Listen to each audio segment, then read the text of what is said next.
I think it's working. Is it? I think it's working. Oh, it's safe? stable. We're good. We're good. Oh. We're good. We're live. I mean, we're Yes. not live. We're recording. Yeah. The eagle has landed. Okay. Hello, ladies and gentlemen, and welcome to the International House of Games, or as we like to call it, the IHOG Podcast. My name is Panzer, and today I'm joined by my co-hosts from around the world, and a guest today as well. So, of course, as always, representing England, the United Kingdom, is Foxy Fauna. Welcome to the show. Ew. And representing North America, we have Condor. Hello. And joining us as a guest today is, from Wales, TinyPixxels, also known as Pip. Hey guys. So, how's everybody? How are we doing? Dude. Good. Yeah, we're doing good. Yep, all good. Just keep nodding. That's a good. Just keep nodding. Yeah. Nod. Condor's got it right though. Look at him go. Oh. All I right. can't do that. My head. Yeah, but then you look like a metalhead. It's fine. Okay. It could work. Yeah. It could work. I don't think I could be a metalhead if I tried. All right. So of course this is a gaming podcast. We do talk about games here, of course. And for the benefit of our viewers, I'd like to introduce the guest properly. So, Pip, who are you and what do you do exactly? Okay, so I'm TinyPixxels. I'm mostly a Twitch streamer, but I'm now sort of branching off into YouTube. I do 5 days a week. I play through all different kinds of games, whatever I can get my hands on, and I'm awful at all of them. But the idea is that I have my chat who tells me how awful I am. And I fight back against that, and between the two of us, then we accomplish many a great thing, like spawning 3,000 cabbages into Skyrim, or falling off a pier on our horse in Red Dead Redemption, never to return. So yeah, I'm a variety streamer who breaks games to absolute death and back, but has a good time doing it. Yeah, that's certainly one thing to do with Skyrim. 3,000 cabbages. I don't recommend it if you enjoy your PC in one piece. Oh. I really don't recommend it if you like having a nice, cool PC that works in sort of decent order. I don't recommend it to people who have potatoes to compute on. Oh. No, yes, Why computers. I'll see. Potatoes not known for their computing power, unfortunately. So Okay, my potato pretended didn't hear that. it's not entirely potato. It's not. Potato. Yours is a higher functioning potato, though. We will give it that. It deserves an award. It's at the top of the gene pool. It's like the Einstein of potatoes.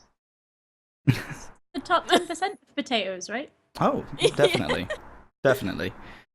All right, so, well, it's been a hell of a 2 weeks, actually. A lot of things have been happening, and I think, I've been playing a lot of games, but I've been kind of busy, so a couple of games that I really wanted to check out, I didn't manage to check out this week, but I did play a bit of a very controversial game known as Hatred. I don't know. Ooh. Yes, I've Controversial heard about this. for many, many reasons. And I don't know what the fuss was about, really. No idea. It's Yeah. just No idea. boring. Yeah. It's the best thing about Hatred, right? Is that after all that we heard, I think, as far as I'm aware, it's possible to complete the game without killing a single human being. Is it I don't really? know if I've seen that one, but I have heard it's possible to, who was it? Nerdcube did it, to self-defense your way through it, so only shoot Yeah. people who shoot Yeah. at you, yes. Yeah, Well, the cops it's seem. Go no, ahead. go on. No, you're Oh okay. well, the cops seem to be really good at killing the civilians themselves. So if you just kind of get in between the two, they kill each other. So Yeah. It pretty easy. it's very clever. The way that they market it was so clever, considering Mhm. I mean, it's very dull. I feel It is. It's actually very dull because sadism doesn't lend itself very well to the gaming experience. So it's kind of dull. So yeah, the marketing department did a really good job. Yeah. Fair play They- to them. Mm-hmm. I mean, I kind of applaud them for the way it was marketed, definitely, but at the same time, I really hate them for it. Because it's just like, Yeah, let's cast gaming back to the Stone Age where everybody thought that, gamers are, mass murderers in training or whatever Fox News likes to put up nowadays. But, yeah, let's just throw it to that and then see what the media blows it up to. And then when I played it, I was just like, I've had more fun playing a lot of other twin-stick shooters, and this really isn't very good of one. Like, it is a twin-stick shooter. It's top-down, and it's just, it's everything that every other twin-stick shooter is, but it's not very good at what the others do. Like, have a look at, like, games like, Assault Android Cactus, I think, as well. Like, that's really good. Like, oh god, the name always gets me. But yeah, it's like, it has so much more dynamic in it, like with the enemy types, the way the levels are designed. And then you've got Hatred, where it's just this gigantic map, and there's obstacles everywhere that your character frequently can't get over. Like, oh, look, you can dash through a window, but don't go over that fence now. It's like, I'm this really sadistic person that's going to mass murder everybody, but I'm going to run against this fence for a while. Yeah. Gonna run in place. So, it's glitchy, it's just, there's nothing really that catching about it. So, oh well. I described it more like that 15 minutes of GTA you spend killing random people before you get bored made into a full game, because that's what it seems like it is to me. Yeah, and everybody does it. Yeah. Yeah. Everybody really. has that 15-minute. Yeah, everybody has that 15-minute like landing stage where you get into the map and you go and beat up a random dude and you collect some money and then you go and get somebody out of the car and then you start driving, and by then it all just kind of tapers out and you're driving. Yeah, then. Really. It's like. And every single person does that, and as a 10-minute lead up to then you playing the rest of the game, it's brilliant. Yeah. But as an entire game, it's really bad. It's really boring. It's just not a good game. I mean, they didn't even put any sort of style into it. The aesthetic that they chose wasn't even particularly stylized. And whenever I think about twin stick shooters, it's always that they have that very sort of dynamic style, and that's what carries them through quite not dull mechanics, but very samey mechanics all the way through. Yeah. And it didn't even really manage to pull off that, so there wasn't a hell of a lot to recommend it as just a game. Yep. That's pretty much it. It was just, like, the way I look at games is, like, there are really good games, and there are great games, and then there are really bad games, but you remember them for that. Like, oh, Skyrim, we had a lot of fun with it, and mods and all that. I remember it for that. And then I remember games like, oh, what was it? Well, there are games that stick in your mind that are really, really, really catastrophically bad, and I really don't want to name any in case the developers hate me for it, but you remember them for that. You remember them for their faults, and this just, it's neither of those things. It's not very good at what it does, but it's not really, really bad. Like, even if you look at, like, the subject matter, like, you're basically a mass murderer. Even that isn't new. I mean, look at any other game. They're like GTA, for example. You want to play as a mass murderer? Go ahead. It's not new to gaming, so that it's not doing anything new, and it's not doing anything really bad either. If it was like a glitchy mess, I think you would remember it for that, but it wasn't even that bad. There were annoying things in it, but nothing that really broke the game for me, so I was just like, it's nothing. It's just, meh. It's going to be forgotten very quickly. Yeah, really. I think that's so. quite sad, because we were talking about it at work a lot, because I work in a game store, so obviously we had heard about this sort of going to all the no places of mass murdering people for the sake of it and things like that. But that was really exciting well, as sick as it sounds, it was really exciting to hear about something new coming to the market that was dark and it was going to all the places that you shouldn't do. But now you're talking about it, and when you strip it down to what it is basically GTA, but worse by the sounds of it. I mean, I've not played it, so I don't know it, but we were talking about it, and yeah, I was kind of looking forward to it, but now I'm just like, oh, fine, I won't bother. I'll just stick to GTA, because I know that does what I want it to do. Yeah. If you need to go and have some sort of catharsis, GTA is a really good way of doing it, because you've got so many options. No, I'm gonna get in trouble for saying that, but everybody needs that sort of catharsis through gaming, and I don't think sadism lends itself well enough to give you that catharsis. I really don't. Sadism as a sort of a core principle doesn't work because sadism isn't fun unless you're a sadist. Whereas driving around really fast, bang bang guns is. Yeah, because that's what sells. That's what GTA. That sort of 15-minute window, as we said with GTA. That's what that is about. Is you drive really fast around all the corners and shoot out all the windows. And whereas with Hatred, that was lost because the focus was on the sadism, and that just wasn't fun. It doesn't make it a good game. No, cutting out all the rest of horror film from all the suspense and things like that, and just getting straight to the bit where, like, I don't know, there's the conflict and everything. It's just like, oh, well, it's just like all the movie trailers that put all the good bits into one 10-minute strip. It's not good. Yeah, it's like you need that build-up. You need that kind of context for it, and in this case, it was very weak as a premise. So it's just it doesn't have that strong. Like even the character isn't very strong either. And most of the time when he talks, I kind of want him to shut up because it's like the dialogue. It sounds sort of like I don't want to use the word juvenile, but it just sounds like it was very hastily written. But at the same time, because there's no context of it, like you don't understand the background of the character at all, because he has little to no background. That there is nothing to relate that dialogue to as well. So it's very hard to kind of understand what's going on, other than just shoot everything and then after that leave it. So, yeah, anyone who's thinking of getting a Hatred, I think, actually, it's quite timely that the game released at the time that it did, because Steam Refunds came out, so who knows, it might actually be one of the highest refund games if it actually sold. I think so. I would think so. I haven't actually looked at the charts, but maybe. But I haven't just played games like that. I have actually checked out another game that's coming out soon. I don't know the exact release date yet, because I haven't gone and checked that out for myself yet, which I should have done before this. But Big Pharma is one. Yeah, that's one that I've been playing recently. It's a really interesting game. Like, what caught me at first was when I saw the first email come up with the screenshots in it. I was like, I have to try this. It was around the same time I was playing Factorio, which is a game I covered on my channel recently. Well, about a month ago. And it sort of reminded me of that. Like, you have to have that sort of effective, efficient production machine going. And I was like, maybe that's it. And when I was trying it out, it's like, well, it's kind of like it's like a puzzle game with tycoon elements, and kind of, it's all about like efficiency and everything. So the way that you lay out your machines, the way you lay out your conveyor belts, the ingredients you try to put in, and what sort of medicines you try to put together at the different concentrations that you need. It's like, that's really, really, like, complex. It gets complex very, very quickly.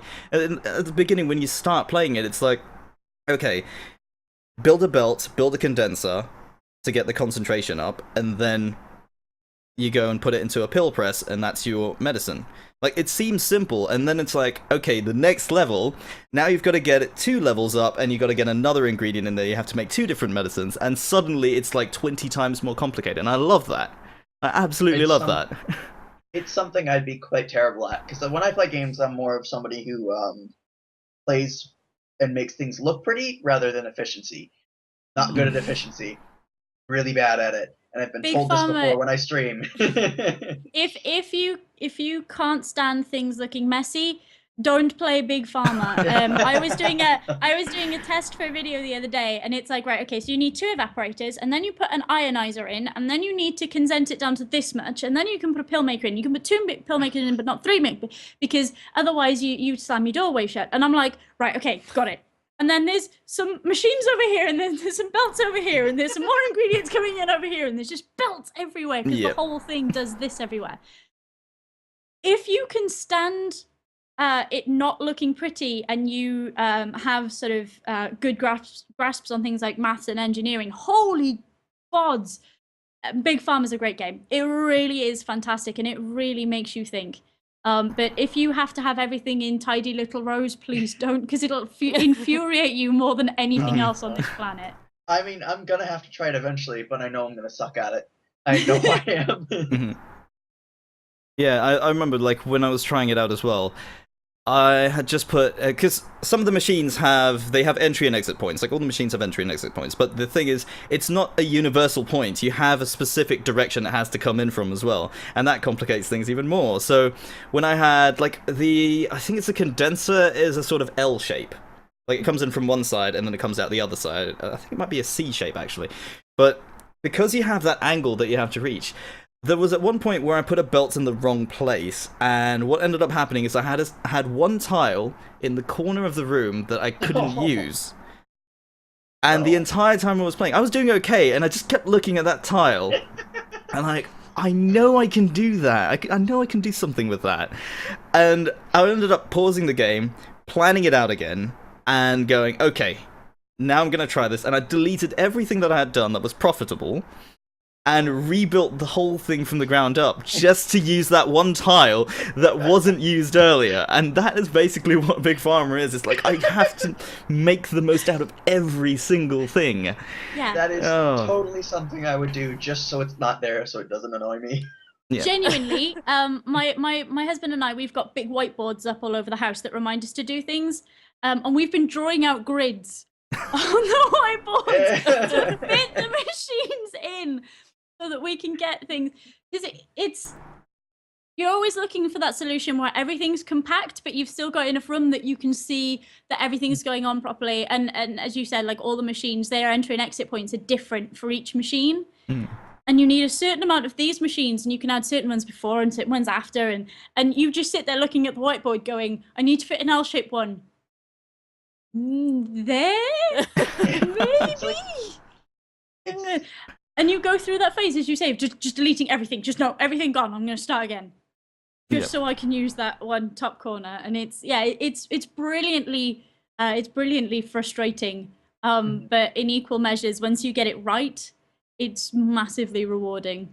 Yeah, it's really like the ultimate procedural jigsaw puzzle is what I get from it. Really, yeah.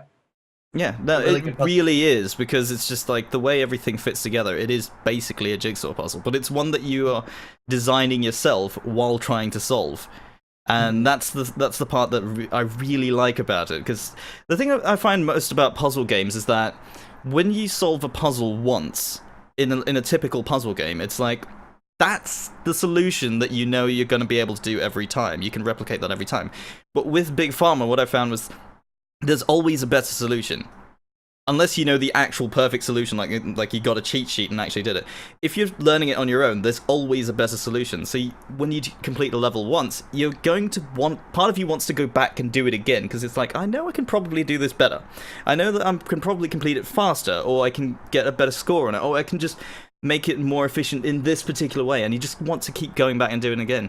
Because it is a level-based game, right? It's not like straight up sandbox and like, you know, build up the company from scratch. You always have a scenario and an objective, so it's always level based. But there's always, like I said, there's always different solutions every single time, like how you're going to do it and how you're going to improve on it. And that's the part that I really love about this game. It's just gorgeous for that, honestly. But yeah, that's the main games I've been playing, other than Witcher 3, of course. I've been trying to catch up because I've been watching Pit play and I want to not have spoilers. I'm sorry. No, it's fine, because I think we've probably chosen different choices along the way already. So yeah. Everybody disagrees with the way I'm playing it, so that doesn't surprise me in the slightest. That means you're doing it right. Excellent news. But yes, so Foxy, what have you been playing? Oh gosh, I've actually been really busy, so I haven't had much time to play anything, to be honest. But I have finally got around to playing some ESO yesterday. Finally had a few hours to get my hands on it and play it, because it had a 15 gigabyte update, or 15.17, something like that.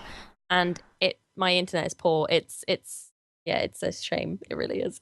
And it took until, when did I start it? I started it at about 7:30 when I got home from work. And it had 45 minutes left when I left for work the next morning, which, yeah, it says a lot. It's a shame. Yeah, but that is a hefty patch, though. 15 gigs. Yeah, really. That's it really crazy. is. They've done some good roadworks on that, I think, then. But yeah, it's good. I've been enjoying it. I mean, we did the PC beta tests and stuff. Oh, God, was it a year ago? Was it a year ago? Or was it 2 years Something ago? like that, yeah. Yeah, about a year ago. Yeah. Yeah, and yeah, I'm glad to see some improvements, like not getting stuck on certain items when you're trying to run up a ramp. You won't fall through it and get stuck like right before the edge of the building you want to God. go into, which is just like, no, I've got this far in the quest. Let me finish. But yeah, if you're not really an MMO person, like I've been playing it with my boyfriend. He isn't an MMO person. I don't think has ever played an MMO. So he was getting so frustrated, like, why have we got to talk to so many people? Why are we talking person after person after person? I'm like, Yeah. that's what MMOs are. It's quest after quest after quest, collecting things, talking to people, running errands. Oh, yeah, but I enjoy it. I like having, I don't know, I guess that repetition, and I like seeing all the pretty sights and things. I'm quite happy with it for that. It's a really, really pretty game. I mean, it's not as beautiful as Destiny. I mean, they put so much detail into Destiny. It's ridiculous. I've not seen that level of commitment with graphics and things yet, but yeah, it's still a really nice game, and I'm enjoying it.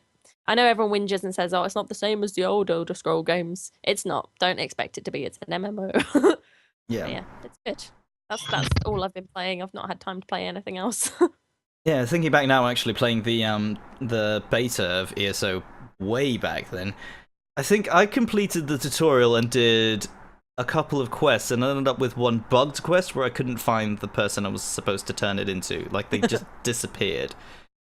Like, either I was in the wrong place, or I couldn't have been that far wrong, but they just weren't there, and I just gave up at that point. But I remember, like, there was a lot of detail in things like crafting, which I'd not seen in other MMOs. Like, having played WoW as well, like, the thing about crafting in that game was that you kind of you turn yourself into a production line until you can make the gear that you sort of want or need in that particular profession. And then, but ESO kind of puts a spin on it. It's like, okay, you can have racial-based stuff. You can make the same iron armor, but it's not entirely the same. Like, there's still, like, special little traits and things that you can add on to the same item to make it slightly different, even if it's just cosmetic. And I really like that. Like, you're not just making things for the sake of making them. You're making it because you really want that item, and you want a particular look, or you want a particular set, and you just sort of build in that sense. It's hard to explain, but I think it's something that needs to be added to MMOs. Like, it's something new at least, because frankly, the way ESO felt to me when I played it was that it seemed to be doing too much of the traditional route. Like, it was playing it too safe and trying not to do too many things different. They didn't want to sort of like step on people's toes and and I felt it held it back, really. It could have been more, you know, like more Elder Scrolls into it rather than less. But yeah. It's definitely different though, because with the crafting system, it's like Carl had no idea what he was doing. He was like, how do I make things? I'm like, you have to just build it up eventually by getting all the ore and then making it into ingots and then, you know, crafting from then on. I mean, I used to play Shire, which is another MMO, and it had a very complex crafting system. I mean, you'd get your base armors and gloves and things like that, and then you'd build it up with enchantments, and the enchantments and Lapesia and things like that would give them stats. And it sounds like a whole nother language to someone that's not, you know, used to talking about MMOs and understanding the same sort of webbing, if you like. But you'd build it up by going around and collecting materials, and you'd have to go over all different parts of the maps to collect them. Like, there was this, what was it, the basic things. For example, there was earth alchemy powder, and you could only get it from one part of the woodland in the first map. So all the higher up levels and things like that have to go back to the start again to get all this stuff. Or, well, in the end, it turned to pay to win. So you just have everything on the auction boards, which really sucked. It killed the game. A lot of people left. But it's things like that which are quite nice if you do eventually not go to the whole auction side of things. I know it's handy for like rare materials and things like that. But when you can just run down to the other side of the map, don't be lazy. Make the most of the game and go and get it. But yeah, it's fun because you have to go running around to pick up all the iron ore in ESO and stuff like that. Or at least that's as much as I've discovered anyway, and I kind of like it. Like, I know Carl spent about 40 minutes trying to find this yellow flower called loot. I think it was loot or fruit or something like that, and he couldn't find it. He was getting really stressed, and I'm just like, yeah, I'm gonna be over here doing my quests. You have fun with that. Yeah, it's little things. Enjoy the little things. But that's now gone free-ish, right? Like, it used to be a subscription model, and Yeah. I understand now it's not. So, are you playing it on PC or on console? On console, there is a little bit of a catch though. Instead of having a subscription, you now have an optional subscription that gives you bonuses. So it's not really pay to win, but it's pay to have a better experience, if that makes sense. So you get XP boosts, you get extra crowns, which is the Elder Scrolls Online store. As you do with most MMOs, you have the option to buy costumes, mounts, pets, adventurer packs, which I think similar to thing called rebate on Shire, which is basically XP boosts, little things like that. Just basically gives you a little boost in the game. Okay, so it sounds a bit more like freemium then, in a sense. Like you have that premium model and then you have the base one. Okay, but it's still got that retail price attached to it. Is it? Yeah. Okay. It's still got the basically you've got the standard editions and then you had the pre-order editions, which was the Imperial edition. With the standards now, they instead of having the really basic just the game, they brought out the Crown edition, which I think was a little bit of an incentive to get people to be interested in the game. So they had something that gave them a boost. So with all the Crown editions, you had 750 crowns inside as a downloadable code to give you the extras. I just see a cat going across the street. Everyone sort of just froze. It's like, cat? Cat? She jumped on my softbox. And I could see the light starting to do this, and I'm like, no. I am very sorry. No, it's fine. It's funny. That was good. No, it's going on the internet. They love cats. Yeah. This is the horror cat. Unfortunately, she does that occasionally. I do apologize. No, it's fine. It's fine. It's fine. It's perfectly fine. I mean, my dog would probably be here snoring at the moment if she was in here, so it's kind of thing. Yeah. They might have shut out of the house. Everything noisy is just out there to try and avoid as many interruptions as possible. It won't help. You'll hear them at some point, guaranteed. Two of them are deaf, so they just bark at anything, whether it's there or not. Oh dear. Yeah, mine doesn't make much sound, but when she sleeps, she sort of snorts and sniffles a bit because she dreams very easily, most of the time. So she'll be there twitching. She's like that. She's the loudest cat I've ever heard. She falls asleep on my lap when I'm streaming, and suddenly everybody's like, "What's that noise?" And all you can hear is over the microphone. It's her just snoring her brains out. Yeah, mine's just sort of like.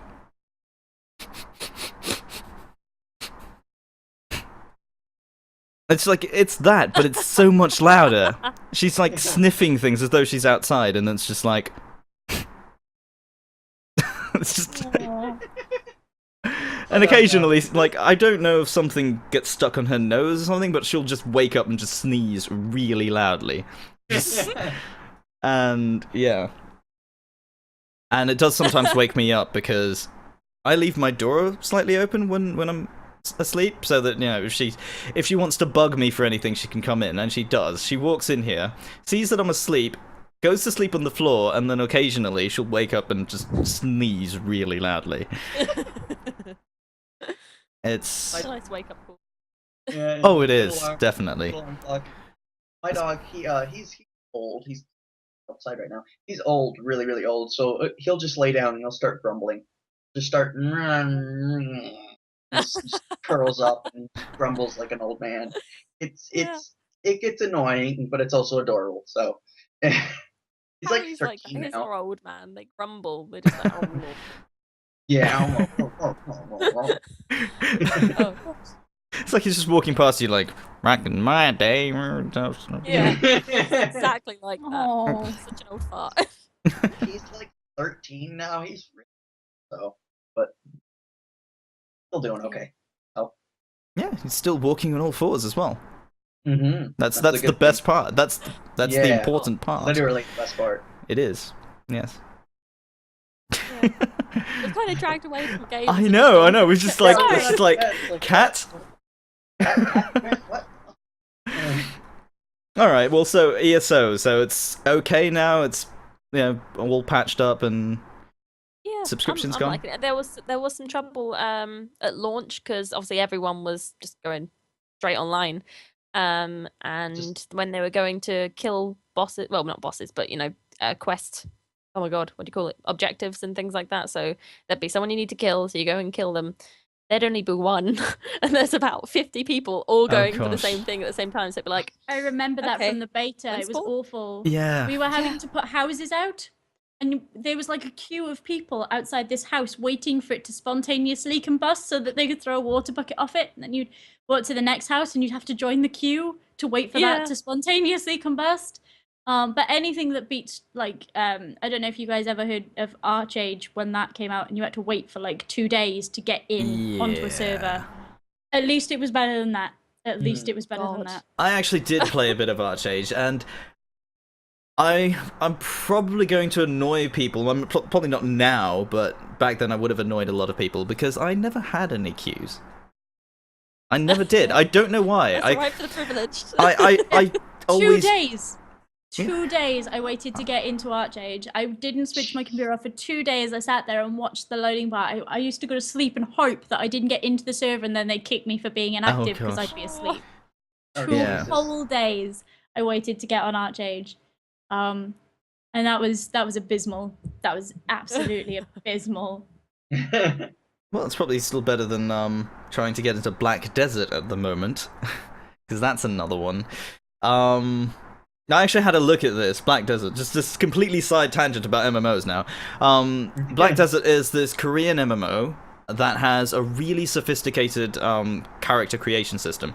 Like, if you think of The Sims and how they have the sliders and everything for body proportions, this is that, but just imagine now your face, like your cheekbones is one facet, the actual part of your cheeks here is another piece, your individual parts of your eyebrows. You can have that much customization that you can do just to create a character. And I think That's that would ridiculous. probably be my first 6 hours of that game would be that. Yeah, I'd never stop making characters, ever. I really Yeah. enjoy it too, Stop. yeah. the best bit. Like, Yeah, it's the only reason why anybody plays The Sims. Is to just build characters, and then you dump them in a house and leave them, and you make the Yeah. next lot, and Yeah. you go and build them up, and then you just leave them in a house, and then you go and build the next lot, and you just don't ever stop building characters, and that would be my issue with that. Yeah. Like, it was bad enough in Bloodborne. The amount of saves I have on Bloodborne that aren't past the first 5 minutes, because, I can make their noses big!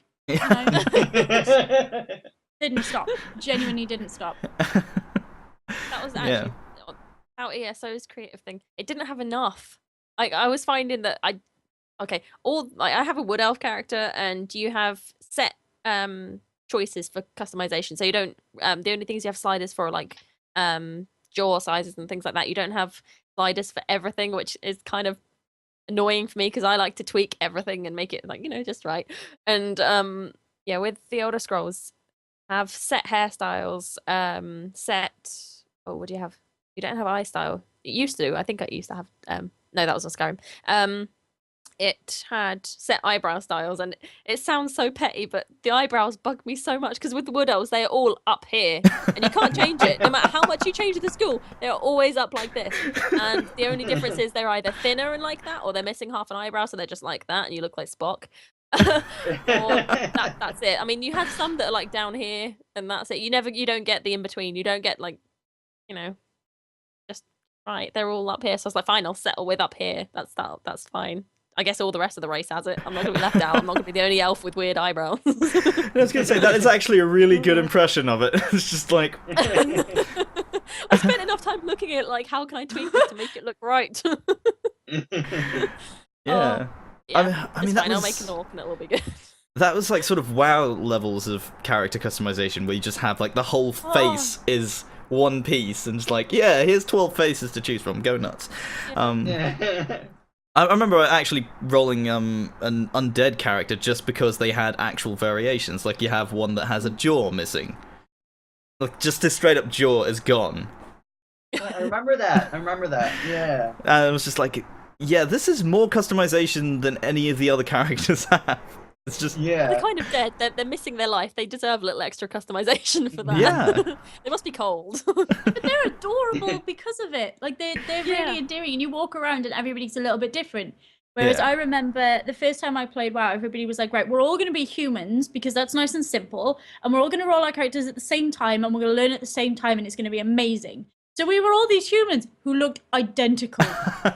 Literally, we'd pick like the same faces, the same hair color, everything. And we were this band of characters that looked pretty much exactly the same. Just because there was no way to, there was no massive way to alter that, and that was rubbish. I dislike that intensely. Yeah, it would be nice to have an MMO to get into with that level of sort of customization. Yeah. I mean, everything else is picking up on it now, right? Yeah. It seems like it's sort of getting there. I know, like I keep mentioning Shire, but Shire had, I think, 4 faces that you could choose from, and it's going to sound intensely like racist and stereotypical, but they had Asian face, soft looking like innocent white face, and evil scorning face, and then I think they had like a really overly done makeup face that had heavy eye makeup and massive lips and like whiskers as well. I don't know why I had whiskers. Let's just throw those in there as well. What else can we change? Yeah. I mean, that's the thing that I think Black Desert is probably the most customization I've seen in any MMO, because even the abs of a character, like male or female, by the way, the actual ab muscles, you can customize those. And you can see actual definition in it. You can change the musculature if you want to. It's like that thing, isn't it, where everybody spends ages picking out what hair and what hair color they're going to have and then puts a helmet on. Yeah, right. Well, put it this way, it's a Korean MMO that's given you, for female characters, okay, let's just start with the male characters so it's not discriminating. For male characters, for your pecs, you have 3 different regions you can adjust. If I remember correctly, it's 3 different regions. I see where this is going. Oh no. Yeah. And because of the way that, like, Eastern MMOs are styled, they've given you the similar amount of customization for females as well. So it's just like, that's the level of detail that they're going to, where it's just individual muscles have that sort of thing. Yeah. That's all I'm going to say on that. I'm not going to say anything more, because I think everyone can sort of figure it out for themselves. Yeah, but there's plenty of videos. I don't know whether to say anything or to hold it. There's plenty of videos on it. That's just not. But actually, how we got into this subject at all was because getting into this MMO requires you to have a South Korean ID number, I believe. There was something that you actually needed to have. Because over there, online like harassment and stuff like that, there's actual laws governing it. So you do have to have an ID number so that you can be tracked if you do something wrong. So... Yeah, that. Okay. So basically what they've done is, it's only available to Korea at the moment. I don't know when it's going to open up to the rest of the world, but it's probably going to take another year or another year and a half minimum. But until that happens, the only way to get into it is to have that ID number somehow, and a proxy, of course, to get into it. And then there's some convoluted way to actually get the downloader. I managed to get the downloader, but I didn't get the rest of it, so that's part is tricky. But I went through like the actual process of how to get into it, and it's just like, that is the level of things that you need to go into. So by comparison, waiting 2 days to get into Archage suddenly isn't so bad. You don't need a fake ID to get in. Yeah, right. Actually, I should probably go and check out Archage again, now that it's been brought up. Didn't mind it so much. Had a lot of nice points. Yeah. Like, mounts start off as pets. That was something that I liked about it. Yeah, they start off as pets. Yeah. That was the coolest thing. Adorable. I rolled this as a, I started off with just the basic human archetype character. And the first, like, the mount you have is a horse, because humans only ride horses, of course. That's everything. But you start off with it's a foal in a basket. And when you pick them up, he sort of carries it on his back. And you can see, I tweeted a picture of it. It's like an actual foal in the back of your basket on your back. And he's sticking his head out like that. And just, you walk along to the place where you're supposed to go, and then you feed them and everything, and then it becomes the horse. So... If you started as a cat person, you had like a little leopard cub, and you would carry the little leopard cub around with you, and it would be going while you were carrying it around, and then you'd have to water it, and you'd have to feed it, and then suddenly, giant leopard. Yeah. And it was terrifying. There was also some one particular race on the continent I was on had like Chinese dragon things that they could ride. Yes, I And I actually don't played remember that. what they started as, but holy gods, they were terrifying. Actually, because these are the other human race. Like they were the other side. Like there's two main factions, right? And this is the other side. So they were all inspired by the Chinese. So they have like how do I describe this? It's a mythical lion dragon in a way. So if you go to if you look at Chinese temples and all that, they have these little statues at the front, and they're lions, but they sort of look like demonic dogs. And that's what these look like. They have like sort of stone tails and all that because they're based on the statues. So the ones in the game are basically those, but alive, which is they're already terrifying enough as statues. But the second one clips through you, and suddenly you're faced with giant dragon butt. No, terrifying. Absolutely terrifying. They look okay when they're small, though. They actually look kind of cute when they're small. They look like Chinese New Year decorations. Like they're tiny, but yeah. You don't want a big one of those. Yeah. All right. So for the only person in the podcast that hasn't really played this type of MMO, Condor, what have you been playing? I've been playing this week actually. I'll talk about this week because there's so many different games I've been playing, but I'll focus on one. Was Europa Universalis. I can never say it. I think I said it right. Yeah, but it's EU4. It's a kind of like basically it's a medieval simulator, essentially, is what it is. Because you start in like the 1400s and then you kind of pick a nation and go through the motions. It's like Civ, only more focused on historic stuff rather than just pick a plot line and start expanding. It's really good and it's so hard. Really, really hard game. It's stupidly complicated, but in a good way. Because it's like there's so much stuff to learn, so much things to focus on. It's really fun. I enjoy it. So, I've probably put about like 4 or 5 hours into it now, and bought the entire thing for like $38. Wow! Because it was like 75% off. I think it's a really good deal. Actually, it was like 75% off, and then it went on to sale again for the Steam sale, and it was like 50% off. Okay, really, massively worth it at that price. Yeah. Massively worth it. That's a really good price to get all of it at. Yeah. But that's not a game that I've played. So what is the actual gameplay like? Like, is it a grand strategy or is it? How does it play out? It's a grand strategy. I'd say the mother of all grand strategies because it's really hard to explain because I haven't fully kind of picked up on the whole thing. But it's like I said, medieval simulator. You are a ruler of whatever nation you pick. Last one I picked was Muscovy, which is pre-Russia, basically. And you kind of it is based, so you get it's so hard to explain because there's so much to talk about. But you get missions, right? You have objectives to pick through as you go through time, whatever. And so each different nation has different missions, depending on what they did in that specific timeline. So I had to conquer part of Novgorod, which is like Sweden and shit. And so you do that, and then you go take that, and it's just it's so complicated. It is a really complicated game because you have to balance economy, your military, your politics. There's a really Civ 5 has a diplomatic thing in it. Like you have to go and talk to other nations, but this is you can have royal marriages and you can have treaties, military treaties, and you can do all sorts of things. It's ridiculously complicated. It's making me think of. Oh, go ahead. Yeah. No, I was gonna say, is that the one where you can sell your cousin? I forget. Yes. Is 4 the one where you can sell cousins for diplomat? Actually, yeah. I think Europa doesn't have the selling cousin thing, but I think that's CK2 or 3 where you can sell family. Yeah, that's the one I was thinking of. I was going to ask, is it like Crusader Kings? Because it makes me think of that. It is, only I think it's more military based, isn't it, than that? Yeah, kind of. Yeah. Yeah. Okay. It's less focused on the diplomatic stuff and more on the military. But there's also trade, so you can do certain things with trade. You have trade nodes, there's sea trade and then there's land trade, and you have your home node. And you kind of have to figure out how to make more trade come to you instead of people you don't like, so you can get more money. And then, there's a lot of things to balance, a lot of things to think about at once, and it's fantastically detailed, honestly. So I'm in love, to put it.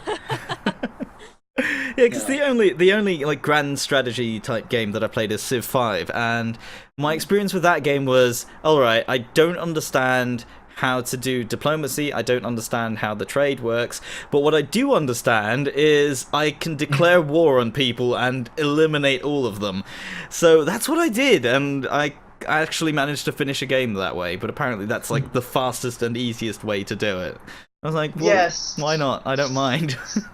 Civ 5 I to win. me, I don't care. yeah, I liked Civ 5, but it also felt like a really incomplete game with just the base game to me. So I really Okay. until I got the Brave New World DLC, I didn't spend all the other stuff because I had to. I didn't really enjoy it as much, and even now, I think I'm gonna put many, many, many more hours into Europa than I ever will Civ, just because it's like Civ is kind of basic and not as well detailed and as Europa. Europa is just, I love it. I can't say much more other than I love it, and I know I've been ranting and it makes no sense, but it's just 5 hours in, and I think I'm gonna put hundreds of it. I can feel myself. Like, it's the same feeling I got when I started playing Kerbal Space Program. This is a game I'm gonna love, and I'm gonna put hundreds of hours in. Mhm. Because every time you accomplish something, I did it. It's such a wonderful feeling to complete something in that game. It's like it's such a rewarding feeling, really. It's great. 10 out of 10. Go buy it, everybody. It's like on sale now. Go. What are you watching this for? Go buy it. Well, I mean, aside from meeting the love of your life, I guess, what else have you been playing? Yeah, right. I've also been playing Verdun, which is like a World War One-esque capture and defend shooter, first-person shooter, and that's actually quite good because there aren't a lot of games out there that do the whole World War One thing, and I think this does it quite well, actually. Mhm. And it's the sort of thing you think, well, there's going to be campers, but it does have a mechanic to stop camping, in which if you stay in, because there's phases, so you go and attack and defend, whatever, it's trench warfare. But there's phases, so when you have to go and attack, if you stay in your own trench for too long, and this is really going to sound weird, but you go insane, and you put underwear on your head, and everything you type in chat will just be random babbleness. And I haven't seen it yet, because I think a lot of people don't want to have that. But yeah, that's one unique way to stop camping.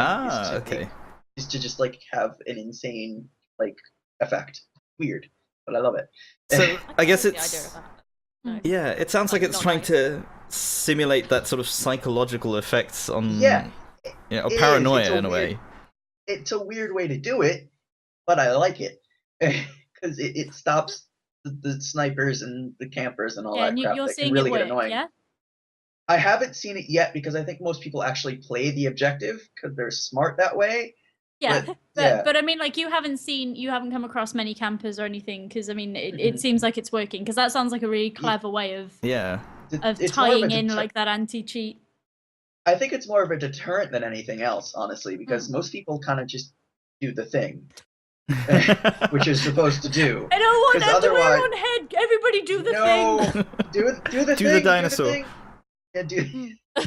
Yeah, it's a unique shooter, and I think it does the World War One. I say aesthetic, but the whole thing is World War One. It also has some elements of realism, kind of, but not really. The shooting mechanics are kind of nice, and that's really about as realistic as I say it gets, because it's whatever. But there's also support. There are different classes. I'll go into the classes before I talk about support, because you have many, many, many, many different classes, and every single like faction has a different type of class. Like, I think Canadians have like mostly trench raid stuff, and the British are your standard infantry in support, like machine gunners, and the German faction is the same. There's all sorts of different things, but every single faction has a what is it, like a NCO or corporal who can call in different types of supports, like artillery. You can call in gas attacks, depending on your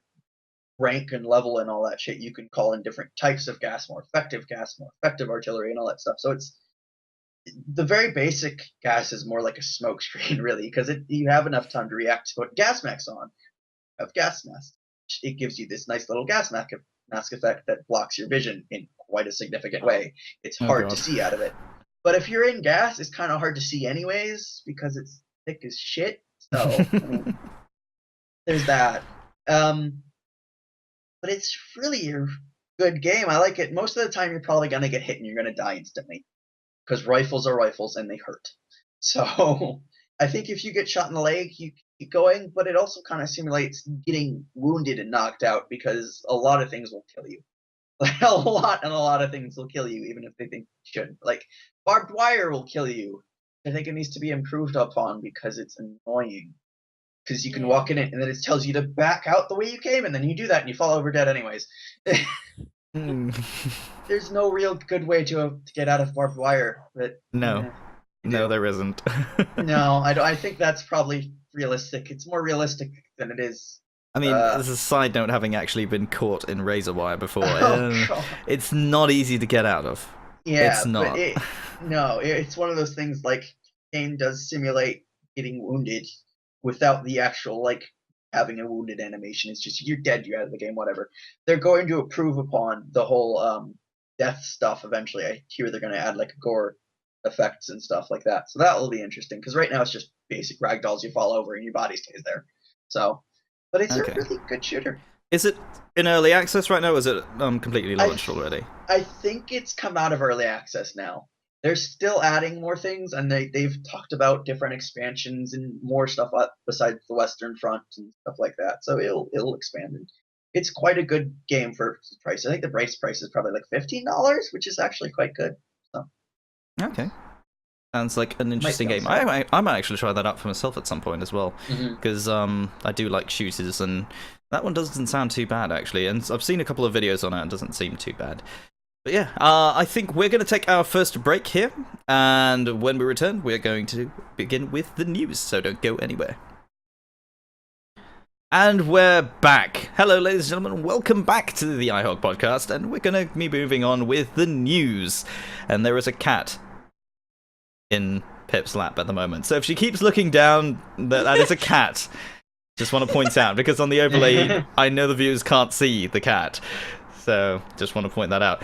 Alright, so, there's been a lot happening in the news, actually, with the last 2 weeks, because, of course, this is a bi-weekly podcast, so we do round up the news, as you will, for the last 2 weeks. And, well, biggest news I've seen, anyway, is Steam now has an actual refund policy. Thank you, Jesus. That is... And I'm happy to say it works, because I immediately tested it out with a couple of titles that I basically never played, because I know everybody has those. Everyone has games in their Steam library at this stage where they've never played it or just played a little bit of it. So I tested it out, and basically what the conditions are to be eligible for a refund is it's within, I believe it's 14 days of a purchase, and less than 2 hours. So if you played more than 2 hours... it's not eligible, even if it's under 14 days, or, one, either, or both. So those are the basic conditions, but they do have, every refund case, they do look at it by a case-by-case basis. So certain conditions, they will still give you a refund, and you can type in, in a little message when you apply for the refund, that, what your reasoning is. So if you're having a technical issue with the game, then... you can apply for a refund, and they can track this because they do track each individual session, so they do know how long you played it for. So if, for example, a player is reporting a technical issue and every single session they have is a couple of minutes long, so let's say the game is crashing frequently, then they will likely give you a refund. Not a guaranteed refund, but they're more likely to give you a refund than if you've played it for 10 hours and then are just asking for one based on a bug, which you can't prove. So they have this baseline sort of guideline for you to follow, and then beyond that they have other extenuating circumstances. And so far I've seen a couple of issues and a couple of really good points. Like, for example, you can refund a game if it has just gone on sale. So if you've bought a game and now it's on sale, you can refund and repurchase it at a better price. You can do that. What's happened? The cat jumped down. Oh, the cat's... I didn't even see that. I was like, okay, I completely missed that. Cat? Yeah, it's gone. No more cat. So yeah, you can get a refund and buy it at a better price if you so choose, which is very nice of them, actually. Like, normally I wouldn't expect them to do that, but I guess, yeah, they've done that. And you can refund to Steam Wallet or refund to your debit card. So, what's going on? The cat still... Okay, now I'm Sorry, just like... she was screaming at the top of her lungs. I was trying to keep her. Oh, okay. I didn't hear anything. No, it's fine now. I think she's hearing things. Just keep calm. Keep calm. Would have fine the whole Keep calm and point cat. muted.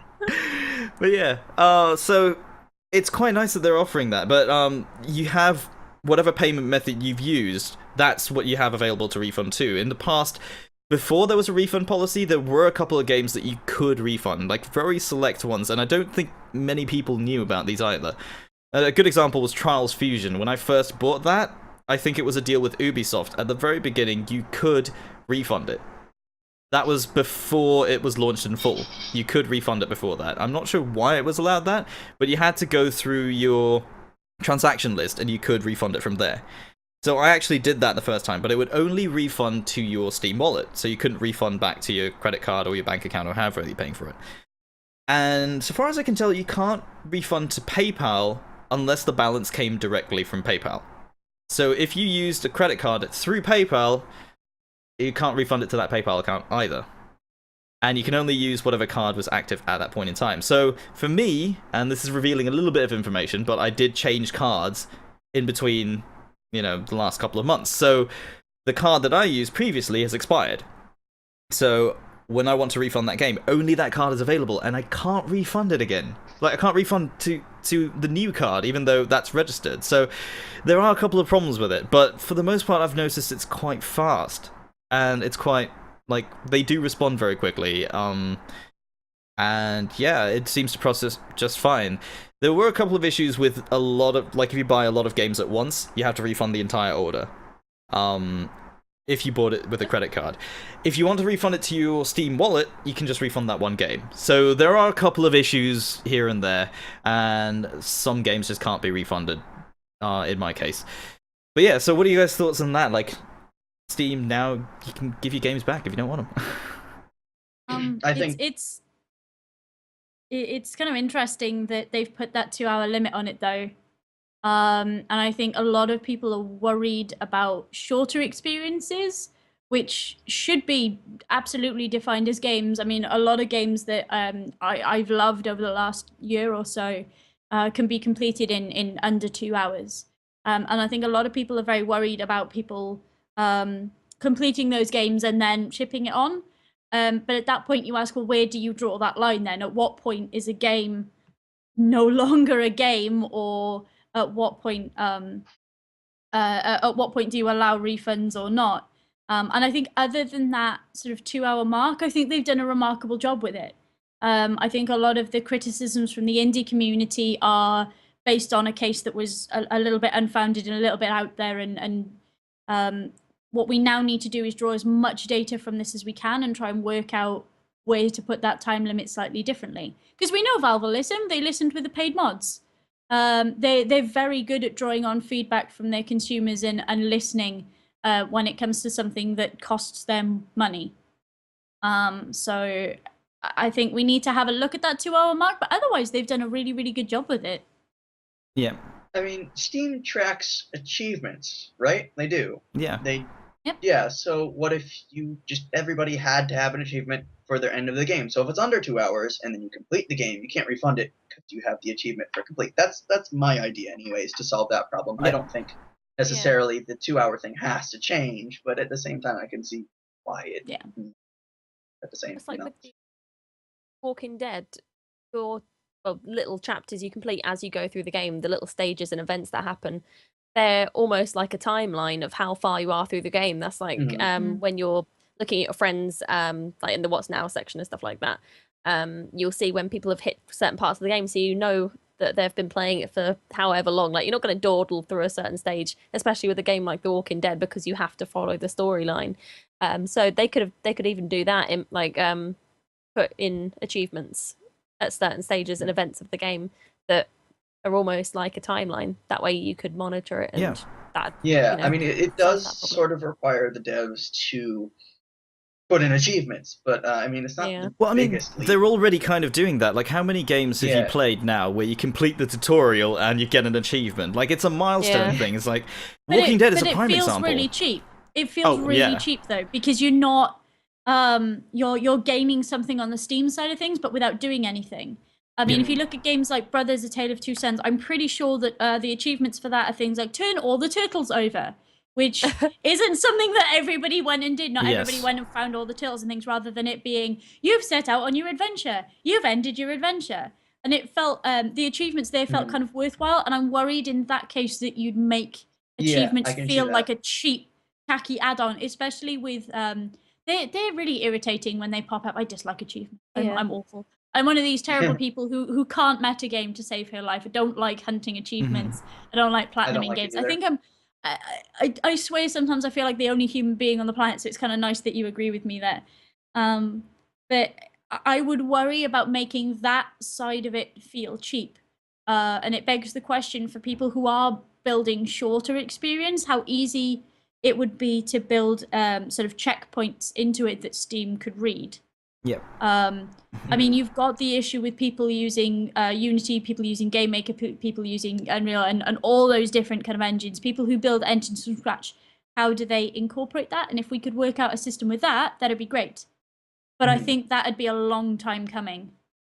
Yeah. Well, I mean, Steam already, like, what is it? They already kind of track how much time you put into the game. So just say the developer, like, it's not very accurate when I think about it, but they just have to estimated game time, full game time or something, and put that in there. Although that's, like I said, not as accurate. Well, that comes back to the Yeah. same point again, that where we're talking about the 2-hour time limit, because like not every game or not every player will complete it in this period of time as well. And Yeah, it does vary. I quite a think bit. time itself is. I mean, at the moment, hoping that this is sort of like this is a policy that's still being worked on. Hopefully, like this I isn't think the it end will of it. be. Then maybe we can move away from time as an option. Like, okay, 14 days, I can kind of understand it because retail, they have a limited time frame as well when you can refund a game too. But Yeah. there, they have no means of tracking how much you've played of it.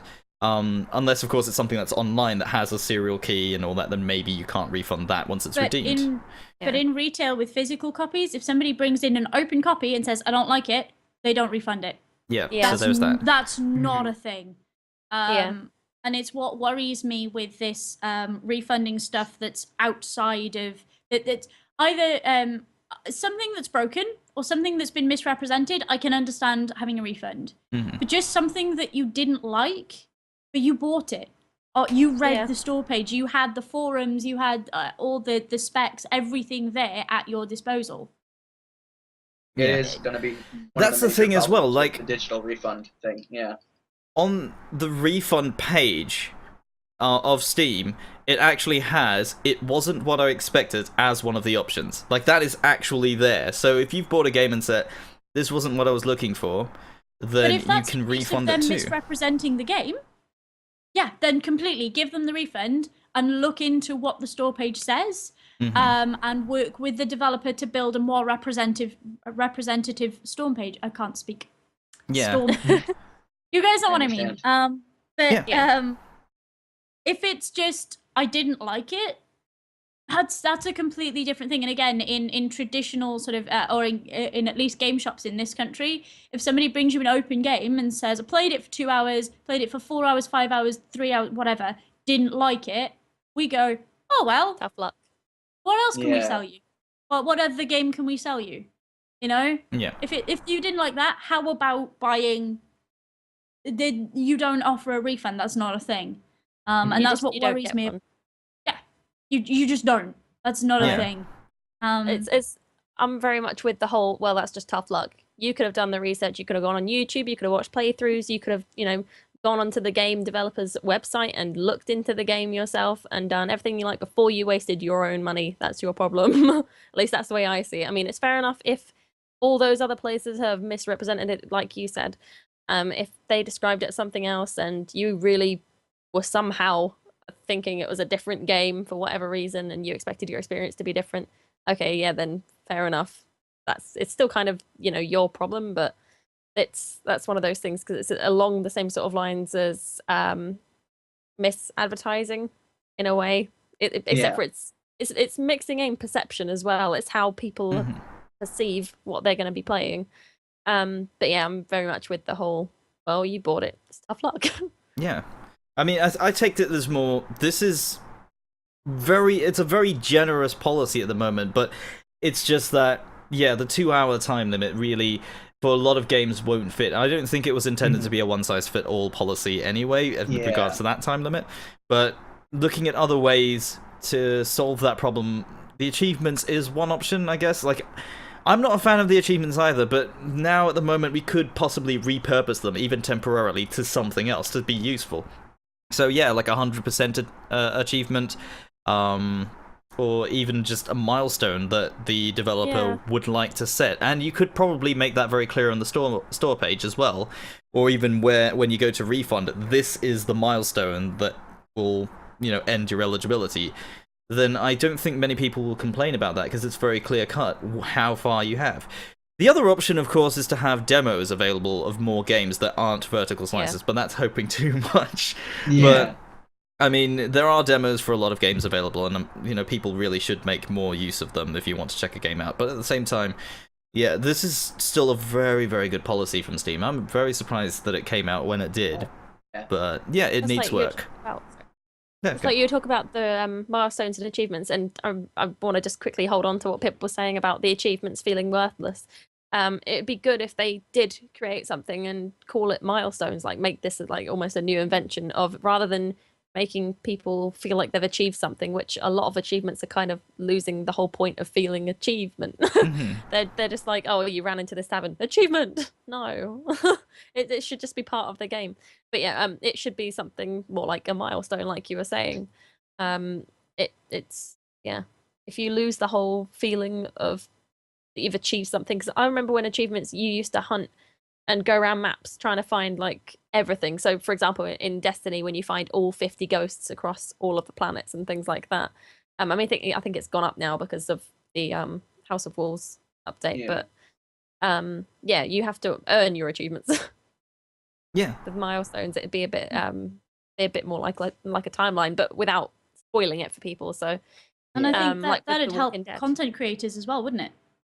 Yeah, they can kind of get an idea of where people are playing their games too and stuff. If they're not playing it to completion, why? What's this part? What's wrong with this part? That kind of thing. It's a very, very good indicator for a lot of things. Yeah. I mean, even streamers. I was playing Tomb Raider recently, and I'm like, guys, this feels like the end. But I'd kind of hoped that we were going to drag this out for another week. Is this the end? It'd kind of help in that respect. I also really quickly want to point out, in case you guys hadn't seen it, be very careful when you buy games, because GTA at the moment is bundling their game with a cash card so that it cannot be refunded. Oh, wow! Cheeky. Is that the point of it? Oh, be very, very careful, because you are purchasing it with a consumable. And using that consumable then nullifies your ability to have the game refunded. Be so careful. If you are buying a game to try it, to potentially have it refunded again, which if you haven't got a demo is, in my opinion, a perfectly valid thing to do. Be so careful what comes with that game, because Rockstar have bundled in digital content that remove your right to a refund, and that's a little bit scummy. That is very sneaky. And scummy. It would be very, very disappointing if there isn't a warning that pops up. Like, they warn you when something isn't tradable, giftable, and all that, so they better be adding that in to say that this isn't refundable either. It's a really new thing, though. I mean, I think it was brought to my attention on Reddit yesterday. So it's a really in lieu of the Steam sale. So it's a really new thing. Be very, very careful. Yep. I heard GTA had gone on sale, and then they added the then they added price. Yeah, They then do they that added every another year. $30. Yeah. Yeah, I heard that and I was like, oh well, that's kind of scummy. They're just trying to skip on the scale, but it's on the sale, and it's like, it's not horrible. It's not the worst thing. And then they do this, and it's like, you fucking scumbags. Yeah. It's kind of awful. Mhm. So if you are looking to try a game to potentially have it refunded, or if you're worried about a game or whatever, be very careful that it doesn't come with any digital consumable content, because at that point, once you've used that digital consumable content, and I mean, Foxy will agree with me because it's the same as were you selling digital content in Yeah. an actual store? Yeah, Yeah. you can't refund It's a that because one-use it's a code. code. Yes, Yeah. and it requires to have that refunded requires all manner of uncomfortable conversations with higher Yes. ups. That isn't worth doing. It's really not worth anybody's time to have to put up with that nonsense.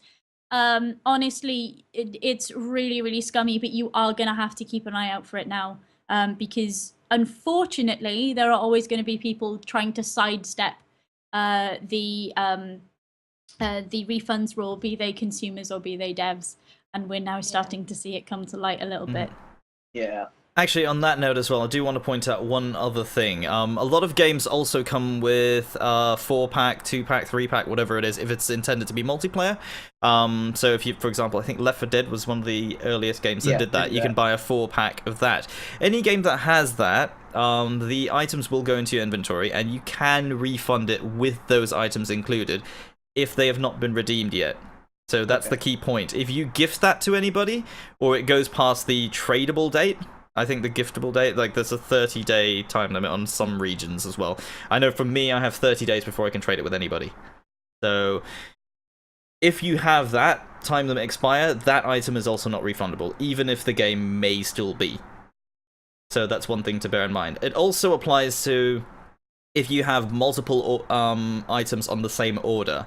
So, for example, if you bought 3 games and one of the games has those gift items, and you gift one of it out, the entire order is not refundable. Ooh, ouch. Okay, good to know. That's if it's by credit card. So, credit card it's orders... It's a payment issue rather than It's not a Steam issue, Yeah. it's to do with the credit cards, but that's one thing to bear in mind. You can't refund the entire order because one item is not refundable. In that sense, I think the only option you have then is in-store credit or Steam Wallet. That's the only thing you can refund it to. So that's another thing to bear in mind.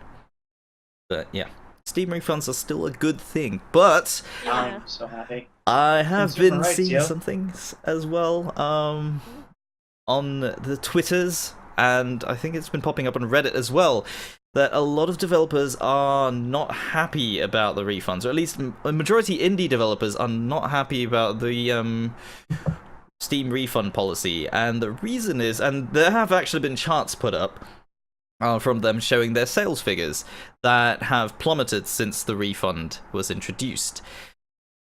And they are claiming that it's a direct result of the Steam refunds and maybe signs of abuse. Some claiming it is abuse, some claiming that it's just cost them their revenue stream entirely. And, well, it's a bad situation overall. Not every developer is saying this. Alright, I think it's still a more or less a kind of vocal minority that are really angry about this, and I think if you lose your revenue, you do have a reason to still be angry.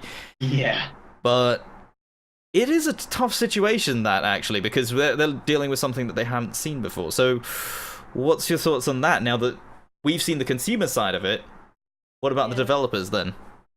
Well, developers, I can imagine, are feeling a bit, at a loss because they basically promote and pay people. I've said that in the wrong order. They basically pay people to promote their content, and that is their advertising. And this is basically like free advertising, except for people can get their money back from it. So that's probably where they're losing out, because I can imagine a hell of a lot of people are going to abuse it. They've got the power to do it, so they're going to do it. I mean, going from the stage where people have to buy their games and basically put up with it, whether they like it or not, and now people can just refund it after a few hours, like, oh, do you know what, I've had enough, I quite enjoyed it, but yeah, it's not good enough, I'll have my money back. So yeah, I can see consumers, I can see the developers and everything else being really fed up with People basically abusing that. Mm-hmm. I'd be well annoyed. Yeah, I then mean, it's They've a already novelty, paid isn't people it? to advertise. Mhm. Yeah.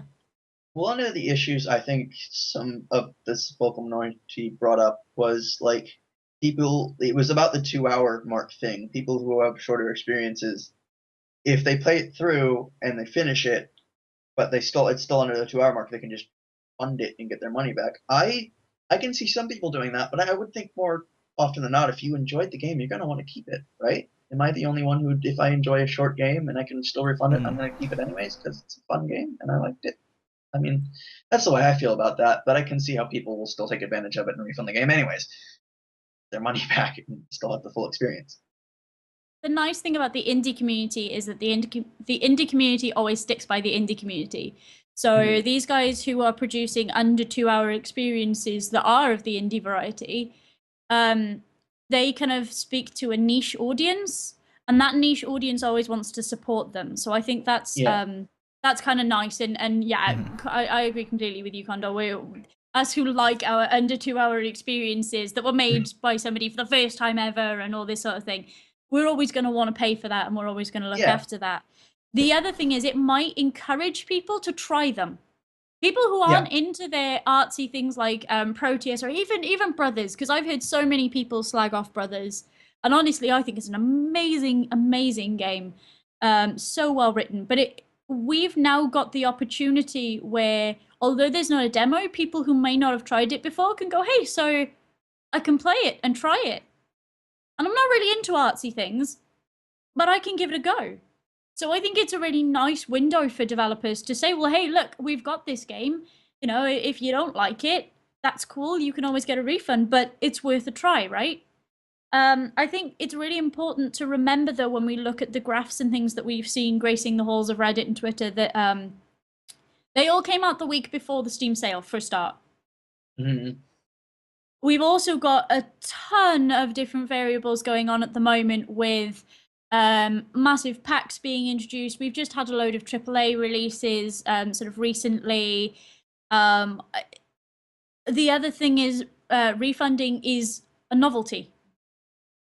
It's currently a novelty. Everybody wants to try it. I mean, you said yourself that you know, okay, so I figured I'd try it because I've got some games that I haven't played, and I figured I'd give it a go to see what it's like. People are going to try it because it's a new thing, because it's a novelty.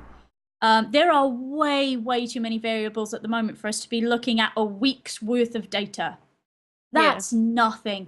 I know developers who've sold nothing in a week, and then the next week they've gone on to sell a ton, and then the week after that they don't sell quite so many, and then the week after that they don't sell. You know, we need to now be drawing as much data as we can, and I think a lot of developers are going to be doing that. They're going to be keeping an eye on their metrics massively. And I think a month's worth of data, 2 months worth of data, 3 months of data is way more beneficial to us than just the week before Steam sales. So yeah, we need to be a bit careful when we're looking at stuff like that. I think it's a really good opportunity for developers to get new people trying what they're putting out. But I mean, maybe we should all be jumping to the panic boats. I don't know. I'm not a developer. I don't have a particularly developer-centric mindset. I just, I mean, I don't know how difficult it is to implement a demo, so I've kind of moved away from that a little bit. But I think personally, it's a really nice opportunity for developers. One, to get really meaningful data on when and where people are playing their games and how far they're playing their games, and getting new people to play their games, getting new people to try them, because there's no risk anymore. You know, that game that looked a bit because it was made in Unity and it looks like one of those Unity games, but it might have something about it. They can give it a go now. And that's how fan bases are built, right? Yeah, I think if anything, like you said, I think it might increase. I wouldn't say it would entirely increase potential sales, but I don't think it would take away from potential sales. And like you said, if anything, it might make people want to go and try things. Now that once you buy it, you can't get your money back. Now that you can, you have that option. Yeah, and I look at it as in a very similar vein to like the idea of a lost sale due to piracy, for example. Like if somebody's going to pirate your game, they weren't intending to buy it. And in the same way, somebody who bought your game and refunded it very quickly probably weren't going to buy it and keep it. That's the idea behind it. And I look at it in that sense, then now it's more likely that they will have proper data, because the people buying and playing the games are the ones that are actually buying, keeping, and playing the games, instead of buying it, trying it, and refunding it. Because now you can see that happening very, very clearly, as opposed to people who, well, we're all guilty of this, going onto maybe Humble Bundles and buying that and then just never playing them. You've got a sale, but then nobody played it because they got it together in a bundle, or you bought it on a Steam sale. Like right now, a lot of people are doing this as we speak, buying games because they're cheap, and then you don't end up playing them either. So I guess now the effect overall, like throughout the year, people could even just be trying, like you said, trying the games out, and then if they like it, keeping it. And I think that could eventually become a very, very good thing for the developers too. But of course, we'll see how things actually pan out. I saw somebody say something about this. It's like, as a developer, they were much more they would much rather a customer be happy with the thing they bought rather than somebody being upset about the thing they bought. So if they can return the money, that makes them happy, and they're not an upset customer with this game and their thing, who are probably going to negatively impact somebody out there with their opinion of it. So that's the way I think I would look at it. But then I'm not a developer, so. But at the same time, also for games that aren't particularly good as well, now people have an avenue of, kind of getting back what they're, especially with games in early access too. Like if the game doesn't get finished, or if you bought it on that particular premise, now you have an avenue to seek sort of compensation in a way by refunding it. Yeah. So I think overall it's still a long ways to go from being a perfect system, definitely. Like it's good, it's generous, I think we can kind of all agree that it's certainly a lot more streamlined, a lot more friendly than what traditional retail can now offer, but yes. But at the same time, I think there are some things that need to be worked on. I do have a question, and I don't know the answer to this one. Ubisoft, or not Ubisoft, I mean, fuck. Wow, where'd that come from? Ubisoft. Oh, it's probably because broken games. But pre-orders. Pre-orders is what I was going to ask. Pre-orders. How does that work with the refund system? Because, well, I guess Ubisoft makes sense now. Their games sometimes come out, and somebody pre-orders them, and then they're broken. Of course, there's lots of AAA companies. I would imagine once the game is out and in your library, it would be the same thing. So once the game is out and in your library, you can have it refunded, and I imagine it'll be refunded at the price that you pre-purchased it at.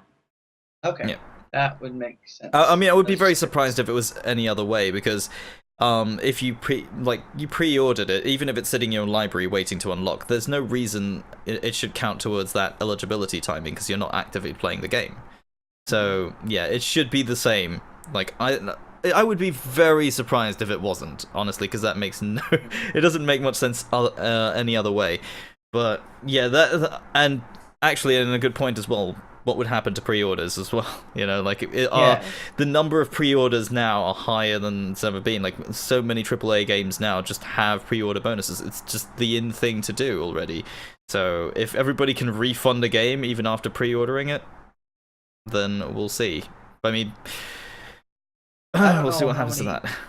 I don't know how many, because EA doesn't put their games on Steam anymore, so I can't really factor that in. I would otherwise, but Ubisoft, how many of their games do they come out with on Steam, and then how many sales do they get? Because if they come out with another broken game like Unity was at launch, now people can refund this. That's probably, I would imagine, hurt their sales, right? They can't do that anymore. Hopefully, yay. That was pretty bad. Extend their timelines and their deadlines then, so they can actually finish the game on time. But then again, you've got their console releases, and their console releases, you play a console release, you cannot take it back to that retailer and say it's broken, I don't like it. You can't get a refund for that. So it's only say we're talking the big three. Say we're talking Xbox One, PS4, and PC. It's only a third of the it's only a third of the revenue stream, so it'll be interesting to see what they take from it and whether they do learn any lessons from it. Yeah. Yeah, I would hope so. Certainly. We'll It's see. very good of Steam because they're basically just the middleman. They are the retailer. Yeah. So if the game's Yeah. broken, etc., it's not their fault because it's not their game. They're just the ones Yep. that are selling it to you. So it's very good of them to sort of reach this, middle ground to say, Yeah, okay, well, if there is a problem with it, we can do this. We can try and Yeah. help. Yep. They kind of had to implement this because I think it was Australia that was like, hey, get a refund system or you won't be able to sell here. And I think the EU was on the verge of doing the same thing with Steam. It's like, Yep. it's against our laws not to have a refund system, so do it or get the fuck out, to Yep. put it simply. That's essentially what they said. I think Australia was the first country to actually voice that out, because very early on when Steam started selling there, that's what the retailers said as well, because they were directly competing with them, like for actual sales within that country. So it was actually a controversial thing in Australia for a long time, and now it has had an effect, because I think that much pressure has been coming down on Valve to actually do something about it. So it had to cave. Yeah. I think I might move it on to the next bit of news as well now, if I may. So what else has been in the news? Condor, I think you've had one as well. Yeah, there was so we've all heard of Kickstarters and failing and succeeding and then sometimes not finishing on their promises or whatever. But the FTC, the Federal Trade Commission, investigated a Kickstarter who made a board game, basically. He was making a board game, and the Kickstarter succeeded, right? But he didn't actually make the game. The board game was canceled. The reason being is he spent most of that Kickstarter money on things not related to the Kickstarter, and people were unhappy, obviously. But the FTC finally decided to say can't do that, and they cracked down on it. And I think they're making him. They can't make him pay the $111,000 he owes to backers, because he doesn't have that money anymore. But I think what they did do is, let me find it here. He is prohibited from making misrepresentations about any crowdfunding campaign, and and from failing to honor stated refund policies, which he did say, "Hey, we will refund you." Never happened. He is also barred from disclosing or otherwise benefiting from customers' personal information and failing to dispose of such information properly. I don't know what he did with that. Don't really see that in the thing, but I think this is gonna be the end of the beginning of the people who misuse that Kickstarter money, because it's gonna come down on them, and it's gonna come down on them hard. Yeah. And that's pretty big news, really. Yeah, this is actually an article on Develop Online, by the way, so if anyone wants to check that out. Yeah. This got a very strange wording in the introduction, because it says failed Kickstarter campaign, but just want to point out the difference between failed and unfunded. Yeah. So what we're saying is the Kickstarter was funded but failed to deliver, so very clear on that. So it's the campaign itself didn't fail, the campaign succeeded, but the product wasn't delivered. And this happens a lot more than people would think it does on Kickstarter. I think part of the reason why I just don't even look at Kickstarter anymore is because of just the frequency where that happens, which is very, very sad. There are some shining gems on there, though, which is, again, just kind of makes it even more sad. But, I mean, I think this was more about the way the money was handled after the fact, rather than the fact that the game didn't happen. I think it's more about how it just wasn't used properly. The money that was promised to be used in a certain way wasn't. Even if it does fail in the end, it's funded, but it still fails. That's one thing. But it's funded and it fails because of misuse of the money given. That's something completely different, and something that just shouldn't happen. If you do that, then you're liable for, I don't know, to give the money back or something. Yeah. Well, it's like people collecting for charity and then just taking the money. Yeah. That's pretty much. Basically, Yeah, nicking a $5 out for tea on the way home. Yeah. Yeah, yeah, exactly. Yeah. The problem with having a big pot of money is it's very easy to dip in a little bit and then dip in a little bit again and dip in a little bit again. And I think for a lot of these Kickstarter campaigns, it would be really nice. And it would actually bridge a gap between sort of consumer and developer. If we could track exactly out of that money, this is going this place, and this is going this place, and this is going here, and this is going there. It's like We Happy Few, which is on Kickstarter at the moment, has a running joke where their bottom tier, if you donate, I think it's either $1 or $5, you'll buy them a beer. And they currently have 2,800 odd beers because they've got 2,800 odd people in that tier, and they're thanking these 2,800 odd people because that's like a whole month of sanity for their studio. Yeah. And it would be really nice if we had slightly less comical, more serious versions of that throughout Kickstarter and Indiegogo and that kind of thing, where because a lot of people don't understand how much money it takes to fund a video game. A lot of people don't understand how much money it takes to fund a board game, a TV show, any of it. And it's a serious problem in our industry because it's the same thing we see with like Times. Like titles get pushed back and people either go, "Oh my gosh, where's my game?" Or titles get pushed forward and they're like, "Oh my gosh, it's going to be full of bugs."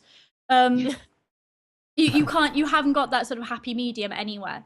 So it would be really nice for us to have like a timeline and a money line, sort of a budget line where we could say, okay, well, out of X amount of money, this amount of money is going here, this amount of money is going here. If we make over that amount, which we have done because it was funded, this amount is a bonus for this team member and this amount is a bonus for this. And we could see it exactly. And that would not only help keep developers on track, perhaps, but also help us as consumers understand where that money has gone. It kind of because we all know what happened with Broken Age, right?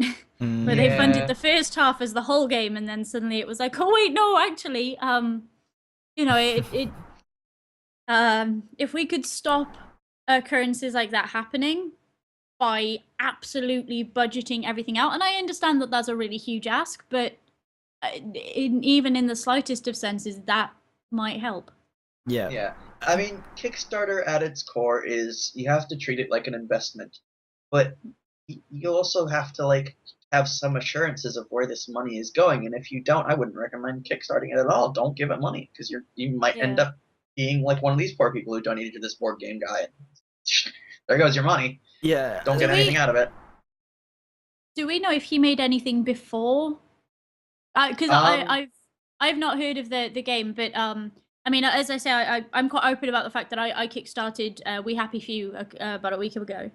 And I know that where the developers from there have come from. I know the titles that they've worked on before, that kind of thing. And that to me kind of was that assurance that actually this is going to get done. I don't actually know. The article doesn't mention, but the name of the game... I found it. Yeah, it hasn't. At least not under this team name. Definitely not. Okay. The name of the game, by the way, for the record. Go ahead.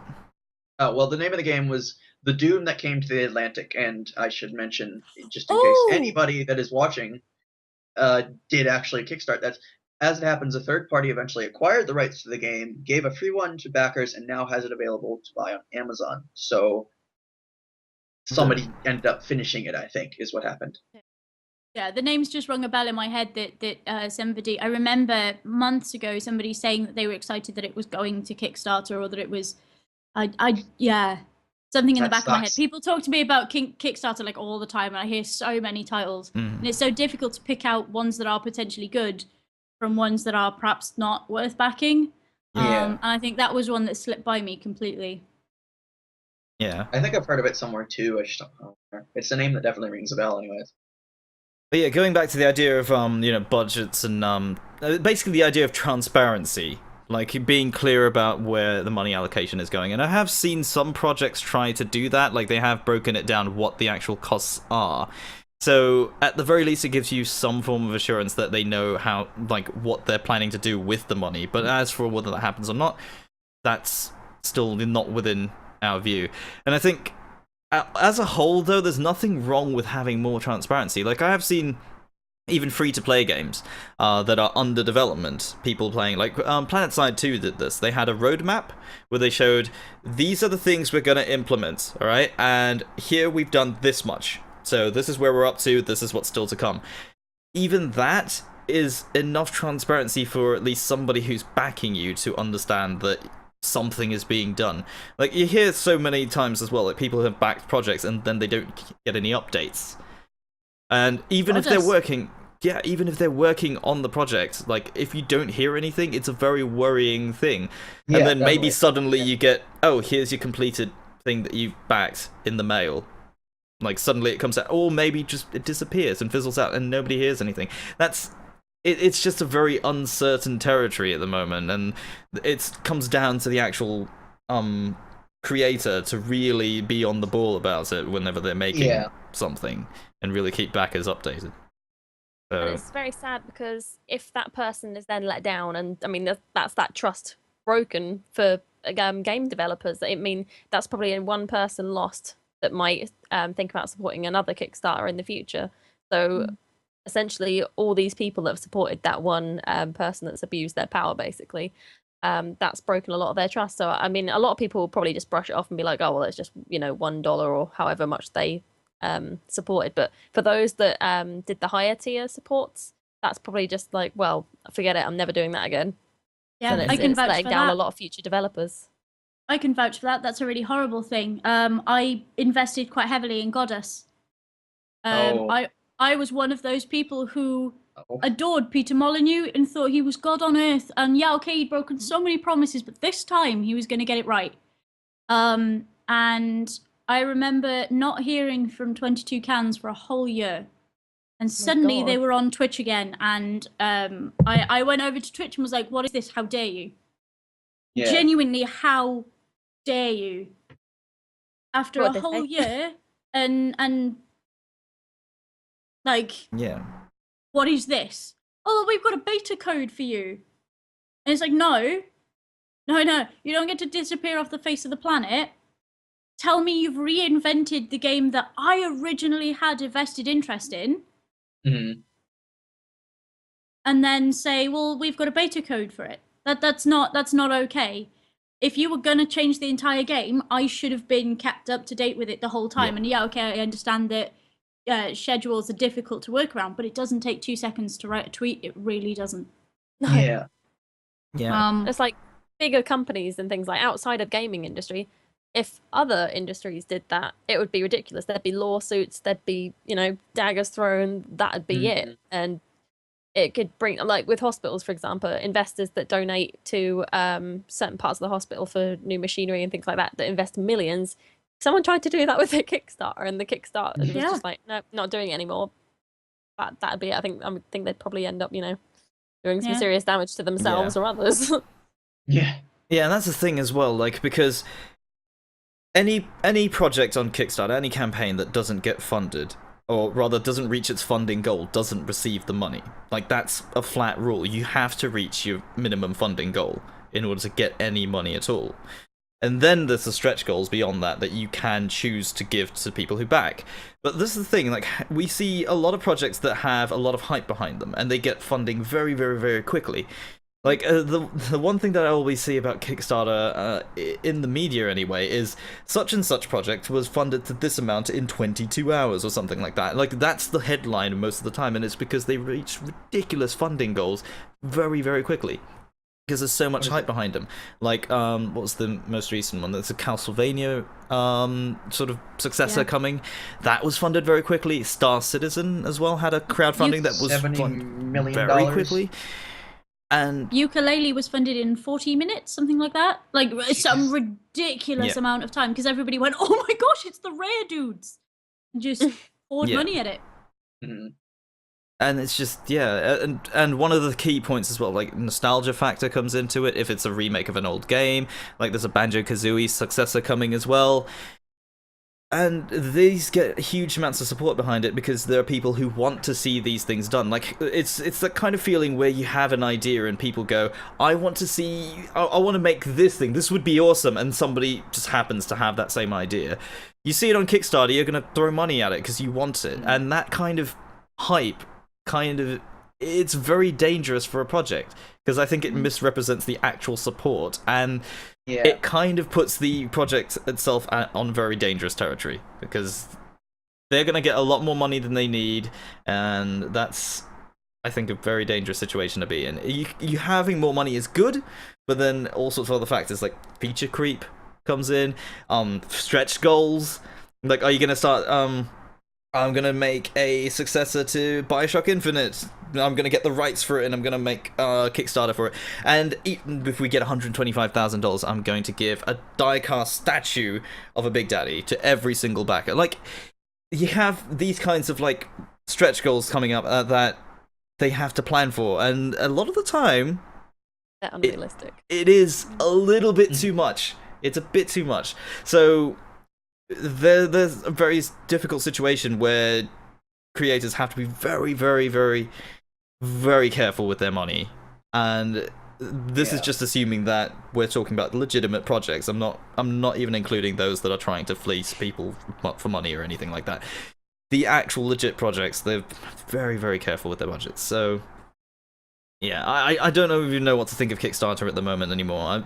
Every time I look at the front page, I don't know which ones to really even go and look at, because I don't even. Anymore. Can't deal. I don't go on it. I've never really have gotten into it because I never really had that kind of money to just throw at things that might not happen, and I still don't. So I just don't do it.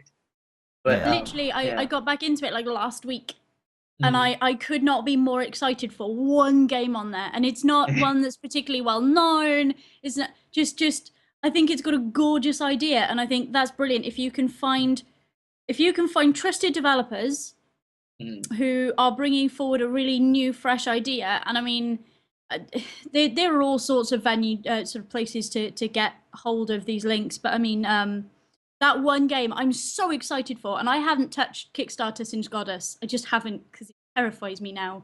But I couldn't help it because it was so perfect a game idea, and so I'm so hyped for it, and I just hope now that it doesn't let me down, because if it lets me down, I think that's it. I think I'm done with the whole thing, because I backed the Ouya and I backed Goddess, and so Wow. Ouch. So I'm kind of guessing that this is my third time lucky, but I have all the faith. I have all the faith in We Happy Few. It's going to be an amazing game, and I'm just, I hope this is going to be the one to bring it back now, because it's painful when it doesn't go. Yeah. Really painful when it goes wrong. Yeah, I'm definitely looking forward to We Happy Few as well. I think back when I first saw the announcement for it, it's a very interesting premise, and well, I'll say no more until I've actually played it for myself, and we'll see. Yeah, so Kickstarters. I'm still not sure. All right, I'm going to move it along to the next bit of news. Foxy, you had one you wanted to talk about. Yeah, and luckily it's a short one as well. Basically, it's just the new, well, almost remastered edition of the Xbox Ones that have come out with the extended hard drive, which is now 1 terabyte instead of the old 500 gigabyte hard drives. Mainly due to the ridiculous updates you get with most next gen games. For example, as we were talking about ESO, that had a 15 gigabyte update before you could even start the game. Things like the Halo Master Collection. I can't remember exactly how much it is, but I know it's over 40 gigabytes, I think, game data installation and things like that. So it's kind of ouch when you have, you build up your game collection with games that have that much memory capacity they need to take up. That's always been my... Oh, sorry, go ahead. I didn't know what I was going to say next anyway. Okay. Well, that's always been my main worry with when I console game is like, what can I install? How big is it going to be? How much space am I going to use in terabyte? I mean, I've had my laptop for a good 2-3 years now, and only now am I getting to the cap of that. That's a lot of space, and that's a lot of games you can put on there. And that would kind of alleviate that whole worry of, shoot, am I going to run out of space in like a week or what? So that's a good move. It's not like you can. It's not like you can extend them either, is it? I mean, the Wii U, you can just plug any old drive in. As long as it's a particular format. I'm not sure. I know nowadays you can do a lot of well, you can do it, but you have to do a lot of faffing about between dragging files over into external hard drives and things like that. Like, I think it can be done, but it's just such a faff. It's not worth it. I mean. As I say, that like the Wii U, just literally plug in a drive, put Hyrule Warriors on it, done. The others, it's you have to drag files here and put files there, and it has to be the right kind of file for them to be able to recognize it. And I understand the big anti-piracy concerns, but Yeah, no, it's probably a really good job that they're bringing out these new terabyte hard drives because they fill up so fast. Oh god, yes Yeah. they do. And it's a I shame mean- as well, because I mean, I can understand why, because games are so detailed now. They have so much thrown into them. Mhm. But before the new the PS4 and the Xbox Ones came out, with games and things on my laptop, like I only have a 250 gigabyte hard drive, I think, in there, and I've been fine with that for about 3 years or 4 years now. The only reason I've actually had to get external hard drives is for YouTube videos, because oh god, the size of the videos that come out after recording for a few hours, it's quite a lot. But yeah, it's just increasing. It makes you think, how far is it going to go? Like with the future of gaming and things, I can see it getting, kind of scary. With I can imagine they're going to be in the hundreds within the next 5 to 10 years, I reckon. Yep. It's not going to be fun. Yeah. But yeah, hopefully it'll all get cheaper as well. Yeah, hopefully. God, 50 quid to 60 quid for a game on new release. Well, the AAA stuff anyway. And your hard drive on top of that. Yeah, and that leads on to another point. Actually, it's not just the hard drives as well. With the new Xbox One, the 1 terabyte hard drives, you're also getting a new design, or well, a redesign of the controllers as well. So they don't need adapters anymore. They're basically just coming straight out with a 3.5mm jack, so you can plug headphones straight in and off you go. Because we were discussing it a little bit earlier that it's a pain for people that have either invested loads in the adapters to make all these headsets fit, and there have been so many problems with headsets in the new consoles by trying to get them to work, especially with chat functions, and not to mention cheap makes that just break. I mean, I think at the store with the old Xbox One headsets, I think there's been about 4 or 5 people that have come in on several occasions because their headsets keep breaking and they need replacements. Because of the wires near the little adapters keep pulling out because they're yanking on the controllers and things like that. So hopefully with the redesign, there won't be such flimsy wires, and people can happily use different variations. I just want to point out, these things. Those things. Yes. Xbox 360 communicator headset. All right, with these, and if you look at that plug there, right? That point, it's not focusing, but that is, as near as makes no difference, an audio jack. Like really, that is pretty much the same thing. And in this case, you needed this entire thing, which was, I believe at the time, $29, $29.90 for this, right? And putting that into perspective, right? I have, it's not here at the moment. I have a set of creative headsets, headphones with a mic, which would be just as good, which are $89. And I can use that, but I can use that for the PC. I can use that for any other thing I want, like PlayStation 4 controllers now. Like this one here. We're talking about like something like that now, where it's got the jack. And to me, it just seems like such an oversight, at least from the design perspective. It should have been there from the beginning. But when they push, ones have the same problem. Sorry. No, PS4 just has a 3.5mm jack on the bottom. Yeah. There is no adapter. Issues. No, go on. Sorry, I was going to say, the only issues I've ever had with chat functions in the PS4 is to do with recording and doing YouTube and Twitch stuff, like being able to hear the other party and within your own recordings.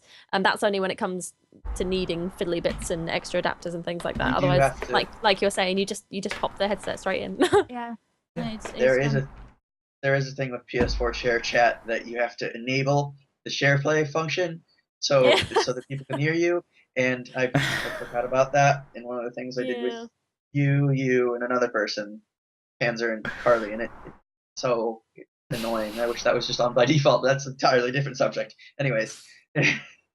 Curve, though, it's fine.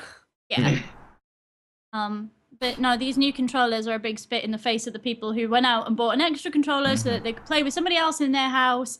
And you needed the headsets to be able to play online. So you went out and you bought 2 headsets so that you had a headset each. And then you had to go all the way back to the shop the next day because you suddenly realized that you couldn't plug in said headsets. You had to pay 20 quid a piece for these tiny weeny little bits of plastic that weren't much cop anyway. And Yeah, it was a massive oversight from the start, and it's nice that they're putting it in now. But for me, it's too little, too late. Like that should have been there when I originally bought my Xbox. Yeah, that's something that I think, I don't know, Sony dodged a bullet on that one, I have to say. I'm glad they didn't do that. Because Microsoft are more focused about getting their sales up again, because they were kind of beaten to the punch with PS4s, I think. And then now they're just like, well, we'd kind of like customer loyalty back, so let's do this in their favor. This might bring in people back. Yeah. I mean, it's a short-term gain, you know, to have all these accessories available. Like, you have to sell, like, okay, yeah, you got consoles and you got the accessories and everything to put together. You're going to have, you're going to have more sales coming in, but at the same time, it's like long-term, this is backfiring on them. And I know in some regions as well, like, Xboxes do not sell at all. Like, over here anyway, in Singapore, right, we have stores that sell both together. Like, there's no like exclusivity per store. There's no deals going on. They sell them together, and you just see an entire wall of Xboxes, and then on the other side there were like 3 PlayStations, because that's what's left. Like, when I first was considering buying a PS4, that was when the Last of Us bundle, I think, like the one together with The Last of Us and Destiny, I think, that was when that was out. I didn't get it then. By the time I got it, the Order bundle was out already. And that had, the place I went to had 3 consoles left. Like, that was just after the Order had come out, right? Within that month, they had 3 left. That's how quickly they sold out, and they had like 19 Xbox Ones on the other side, and it's just, that is like the kind of ratio that you got going on here. In Asian markets as well, it's just Sony is going to be the king because Japanese games. I mean, that's basically it. Japanese games are gonna be on PlayStation more so than Xbox. Yeah. That's what I was just going to say. It all comes down to exclusives and the target audience that's going after those exclusives, because then it balances out with what their friends are playing, and well, if your friends are playing this, then we've all got to get this, and we've all got to play this, and then it just grows and snowballs from there. I think Microsoft really needs to be like, hey, Japanese game developers, I'm over here.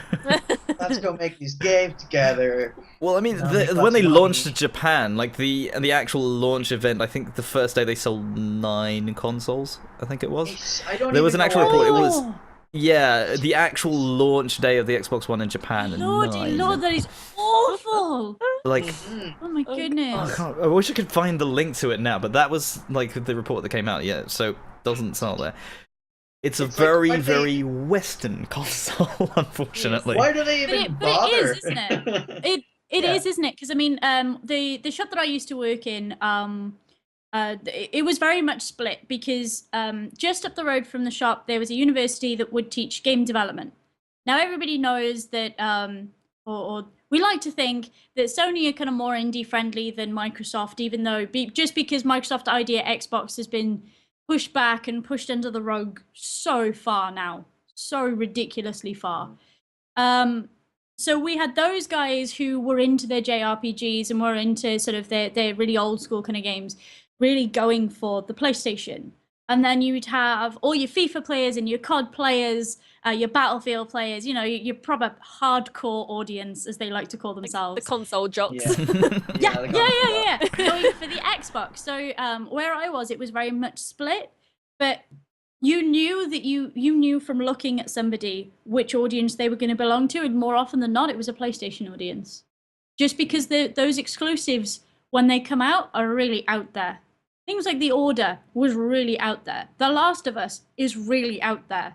And I mean, what did Microsoft have that was different on launch? Things like Sunset Overdrive, like a cartoonized version of the of Infamous, anyway. Yeah, it's it's the difference between being different and trying so hard to tell people you're different. That's the difference. Commercials for Sunset Overdrive annoyed me because they felt like they were really, really trying so hard to advertise somebody like me. I hated it. It's like when one of your parents is trying to be hip. Yeah, exactly. Trying to be cool. Honestly, Microsoft is kind of like the creepy uncle. Yeah. In the, they're like, yeah, I'm happening and I'm happening. Look at my shirt, Jet Set Radio. And it's like, no, please stop. No, you have Halo. Please take Halo and go and sit in the corner. Please don't. Take your shooters and keep them. It's fine. Yeah. We can do that. Sorry, we've got the rest covered. Creepy uncle. It comes from them pushing this idea Xbox thing back so far. And I mean, it was only a couple of months ago that really at one of the British events they brought Idea Xbox to really the forefront. I mean, last E3 we saw Idea Xbox for 5 minutes, and that was it. We saw cut trailers in an edited video, and that was it. And it was awful, considering the background that Xbox sort of indie arcade and things had. Mm-hmm. It was awful. It genuinely hurt that this key that they had to indie developers, to people who never developed a game before, and they just thrown it away. Absolutely thrown it away. Whereas Sony... I know the guys behind, or I know of the guys behind Super Exploding Zoo, which was free on PlayStation, or is free on PlayStation Plus at the moment, and that's incredible. And the guy who made it is a real sweetheart. When I talked to him at an event, he never thought that he'd have a game on a major console, and poof, there it is. Yeah. You know, things like Unfinished Swan, things like, I mean, Guacamelee, for example. You've got that huge, I mean, Isaac works so well on the Vita. You know, it works well on the PlayStation, yes, but it works so well on the Vita. Sony have got this real in with guys who want to make gorgeous, artistic, individual games. Like Flower. Yeah, that was brilliant, and it looked beautiful as well. And it's just so different.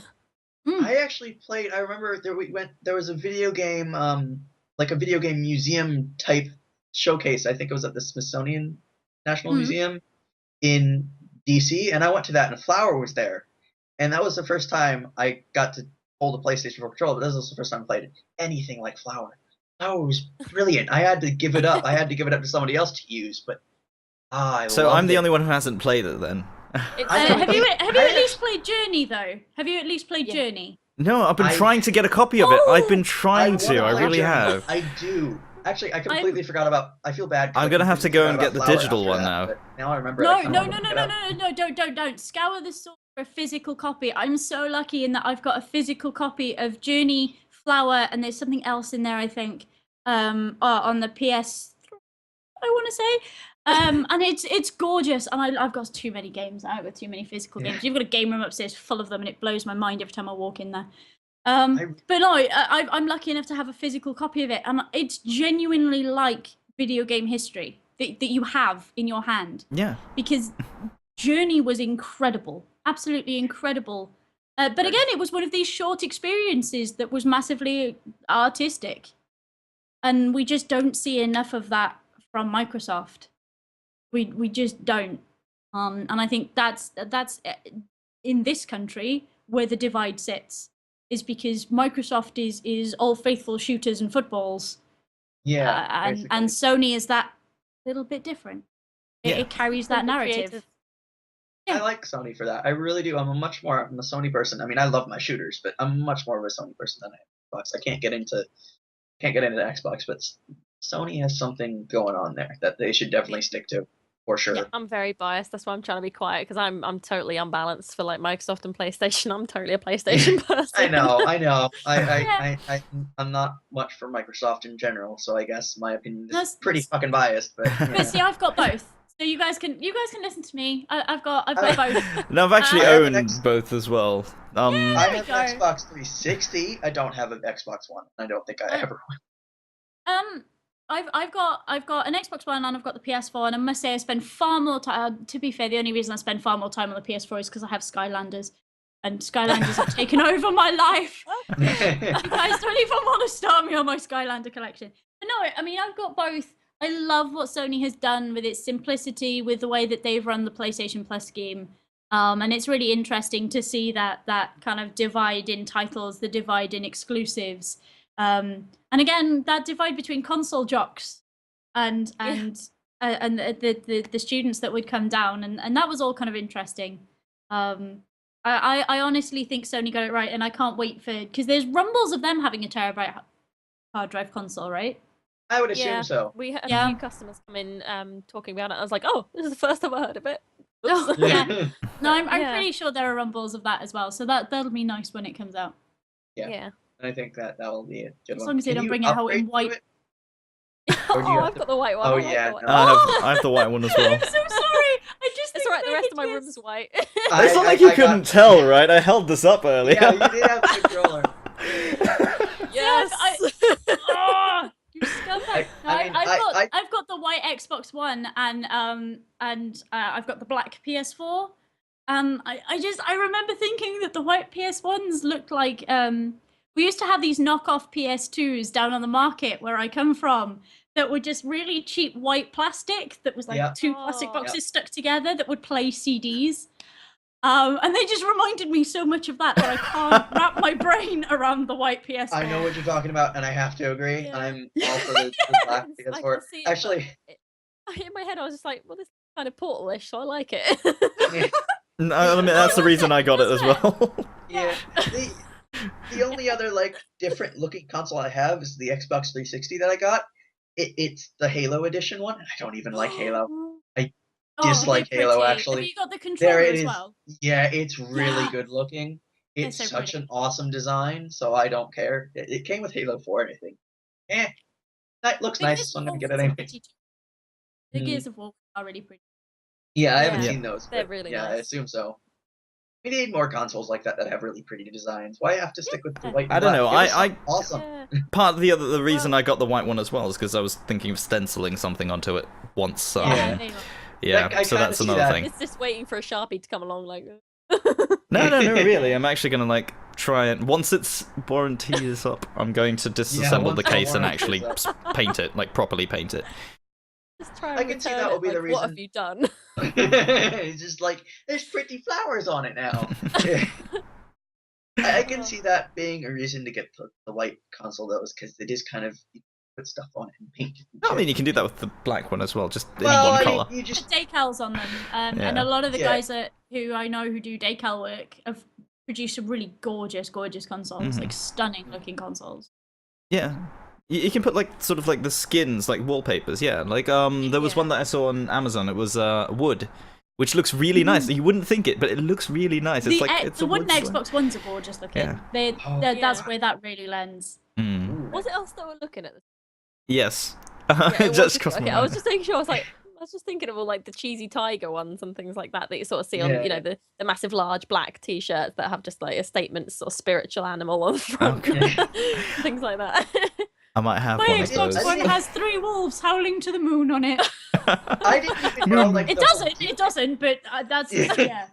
I didn't even Damn know it, the whole Moon. decaling consoles thing was actually a thing. I didn't know people did that. I'm surprised. It's kind of Yeah. awesome though. I like that. But yeah, I mean, I've owned so many consoles. Like, I'm primarily a PC gamer, but I've had now 3 Nintendo Wii's, a PS1. I didn't own the PS2. PS3, PS4, Xbox, and Xbox 360. I still have the Xbox, but it won't boot anymore, so kind of sad about that. And yeah, like I don't really. The only thing I liked about Xbox was Ace Combat 6. That was it. Just one game. Just that Yeah. one game, because it was amazing. And it was by Project Aces, who were on Sony before that. So there you go. Again, it's not to do with you know, like whether it's exclusive to one console or not. It still comes down to developer, and yeah, it seems like Sony's a little bit more friendly towards that. Yeah. The only new Good on 'em. Sony console related thing that's coming out anytime soon that I can think of is the Batman version, where it's silver and it's got a, you know, Batman cloak going along the front of the PlayStation 4, Oh, the which is silver- quite nice. I mean, Yeah. it's yeah, gorgeous. yeah. Really I amazing. kind of think like it's nice. It's nice to have something different, but then it's like a shiny new car, and you just think, yeah, but there'll be a nice one that'll come along. It's nice, but it could be nicer in that sense of things, I think. But then again, you know, everyone's gonna be like, you know, love it or hate it, like Marmite. You linked the wooden Xbox one that reminds me of Atari, and it's gorgeous. That does remind me really of an old Atari. I think that's probably what they're going for. And it's just beautiful. That is really nice. I want one And- now. There is some I think I might buy one. there is some really nice examples of console rebuilding and console skinning done right, and the wooden Xbox Ones are a really nice example of that. Yeah, that's Yeah. gorgeous, man. I'd buy one of those in a heartbeat, really, honestly. Mhm. Just to have it sitting there. I wouldn't even use it. I'd just have it. That's what Art my Xbox One is decoration. for. It just kind of It's an reminds ornament. me that I have both. It's an ornament. Yeah. It's an ornament. I'm a bad person. All right. Put it up on the mantle. And I guess that brings us to the last bit of news, and actually it's probably the most recent news that we have now. Well, it was just announced yesterday. Pip, what was that bit of news that we're about to talk about? Well, it's all about the Oculus Rift. I love VR. I'm a big advocate for VR. I've got a Note 4, so that I've got one of the headsets that does that, which is too cool. And not only is one of my favorite companies of all time developing for the Oculus at the moment, but they've announced the consumer version of it, which is more powerful than the DK2 was. It comes with headphones and it'll come boxed with an Xbox One controller. But more exciting than that, we have the Oculus Touch, That's which so is cool. a controller split in two, one for each hand. And they come with little rings around your hands so that they track your hand movement, so that you can pick up things in the environment, you can use things in the environment, put them down, throw them, and it measures exactly how your hands are doing that. Yeah. We are in the future, ladies and gentlemen. And Yes. Future is now, motherfuckers. it's just freaking amazing, and I think that combined with we were talking about it earlier, the Omni treadmill, which is like the bowl Yeah. where Oh, you use the yeah. low friction shoes and you have the band around you. That with the Oculus Rift that now has little headphones on it and your touch controllers, I think is going to be absolutely amazing. Like gonna be incredible, terrifying. incredible experience. It is going to be terrifying, but I think it's going to be massively awe-inspiring as well, because if you think about things like I mean, even The Witcher 3, I'm playing The Witcher 3 at the moment, and the world in it is stunning. Can you imagine walking around in that environment, immersed by that much? I've killed Mhm. Condor. Surrounded by that much going on, so you're fully immersed in the lore, in the world, in the enemy, everything. I could not be more excited for this piece of kit. We haven't got a price yet, but I genuinely am so excited for the way that VR is moving, Yeah. and the games that are going to come out for it, because it's not just horror. We've seen a massive list of developers who are going to be working on it. CodeSync are up there, who are one of my favorite companies of all time, and yeah, it's looking really good, and I cannot wait to get my hands on one in early next year. To me, the actual seeing in a virtual environment is one thing, but touching things and picking them up and interacting with, that's something completely different. It blows my mind. Them announcing that, honestly, that was the best part of that whole thing. The whole conference was seeing the controller thing, the half moon they call it, right? Yeah. And it's like, it uses the same technology as they say they uses the same technology as the actual tracking system for the headset itself, which obviously has to be amazing or else it wouldn't work. So Mhm. I'm hoping. I mean, the Oculus is the start of something new, something amazing, and I'm such a friggin' fanboy for it right now. Yeah. But I can't wait. I mean, I'm looking forward to that as well. Just to put things into perspective as well, talking about how far VR has come along. Now, I don't know how many people have seen this video, but it was on the internet back when Battlefield 3 hadn't launched yet. Like, it was just before that had come out. And I think it was a British TV show, actually. They were trying to make an immersive gaming experience. So what they had to do was make a tent. And it had that 360-degree treadmill, right? And it had dynamic lighting and all that. And they didn't have a headset. So what they used was a projector that would track the movements of the actual player. So they project out onto the tent of a picture of Battlefield 3, and it would follow wherever you were looking, and then you had a handheld controller that was your gun, and you'd play Battlefield that way. Additionally, this is probably not something that VR is going to be able to do immediately, but they had BB guns around you as well, so if you got shot, it would actually shoot you. As an aside. So cool. You can actually so look this up. cool. I can't remember the name of this show, but if I do find it, I'll probably put it in the description of the video. But that was what they had to do to get a VR experience. And this was coming up to, what, 2 to 3 years ago now? Yeah. And now we've got a single headset, which is no bigger than a phone. Like, it's like the front of it's no bigger than a phone, right? It's like that, okay? It's just a very lightweight headset. And you can use that to be just seeing the environment and having it, like, having head tracking is already a huge step for immersion beyond what that VR tent did back then. So we've already come that far ahead. I'm skeptical about the motion controllers. I'm sorry. I like the idea. Yeah, I mean, I can't blame I'm you. for Motion it. control has been spotty at best in the past. I really I'm pretty skeptical about how well it's going to work too. It's no power glove. I know that. Okay, it's not. Yeah, it's it's not no, going it's back no to that. haptic feedback power glove type thing. Yeah. No, it's like it's not power glove from back then. But like we've had experience with motion controls before. We've had Kinect. We still have the Kinect actually. Unfortunately. We have Nintendo Wii, which was, I suppose, kind of the pioneer in a big way for motion control.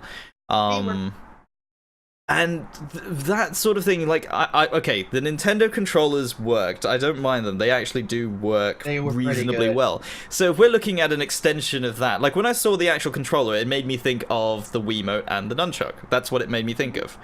And to a certain extent, it would be very similar in a way, like in terms of the way you use it. But I'm looking at it like, if that's an advancement of that, it could work, but I'm not holding my breath for that just yet. Yeah. I'm gonna look like, yeah, because at the moment, the Rift's head tracking is not that accurate yet. And I don't know about the actual commercial version of it, but most of the time, if you're using the DK or DK2, when you are actually moving around, after several hours, you won't be back in the same position again.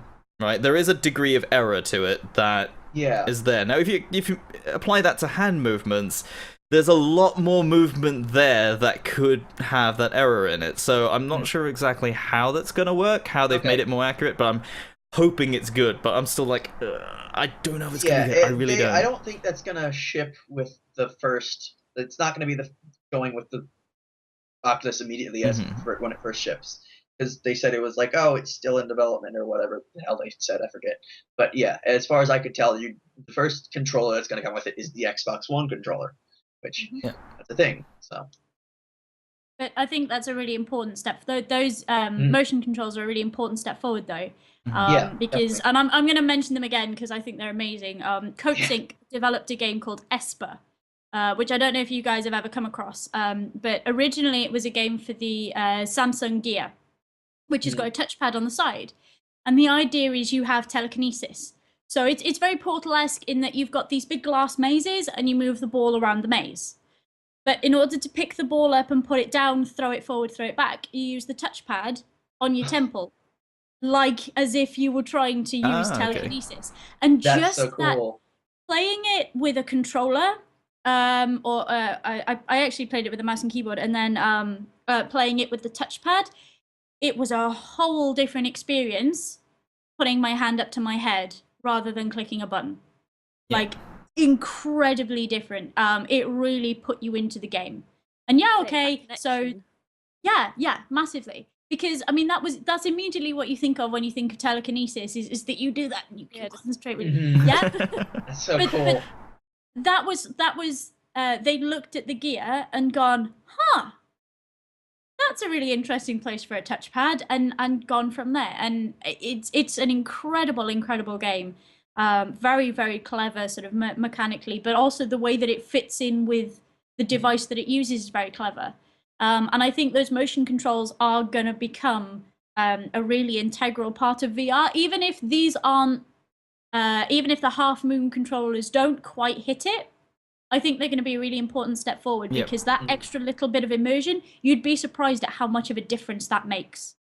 I mean, as I say, I'm a big advocate of VR. I played a game the other week where there was a pit behind me, and I'm stood up, I'm wobbling back and forth, and everybody behind me is going, "Oh my god, are you all right?" I'm like, "Yeah, there's a pit behind me. I'm trying not to fall."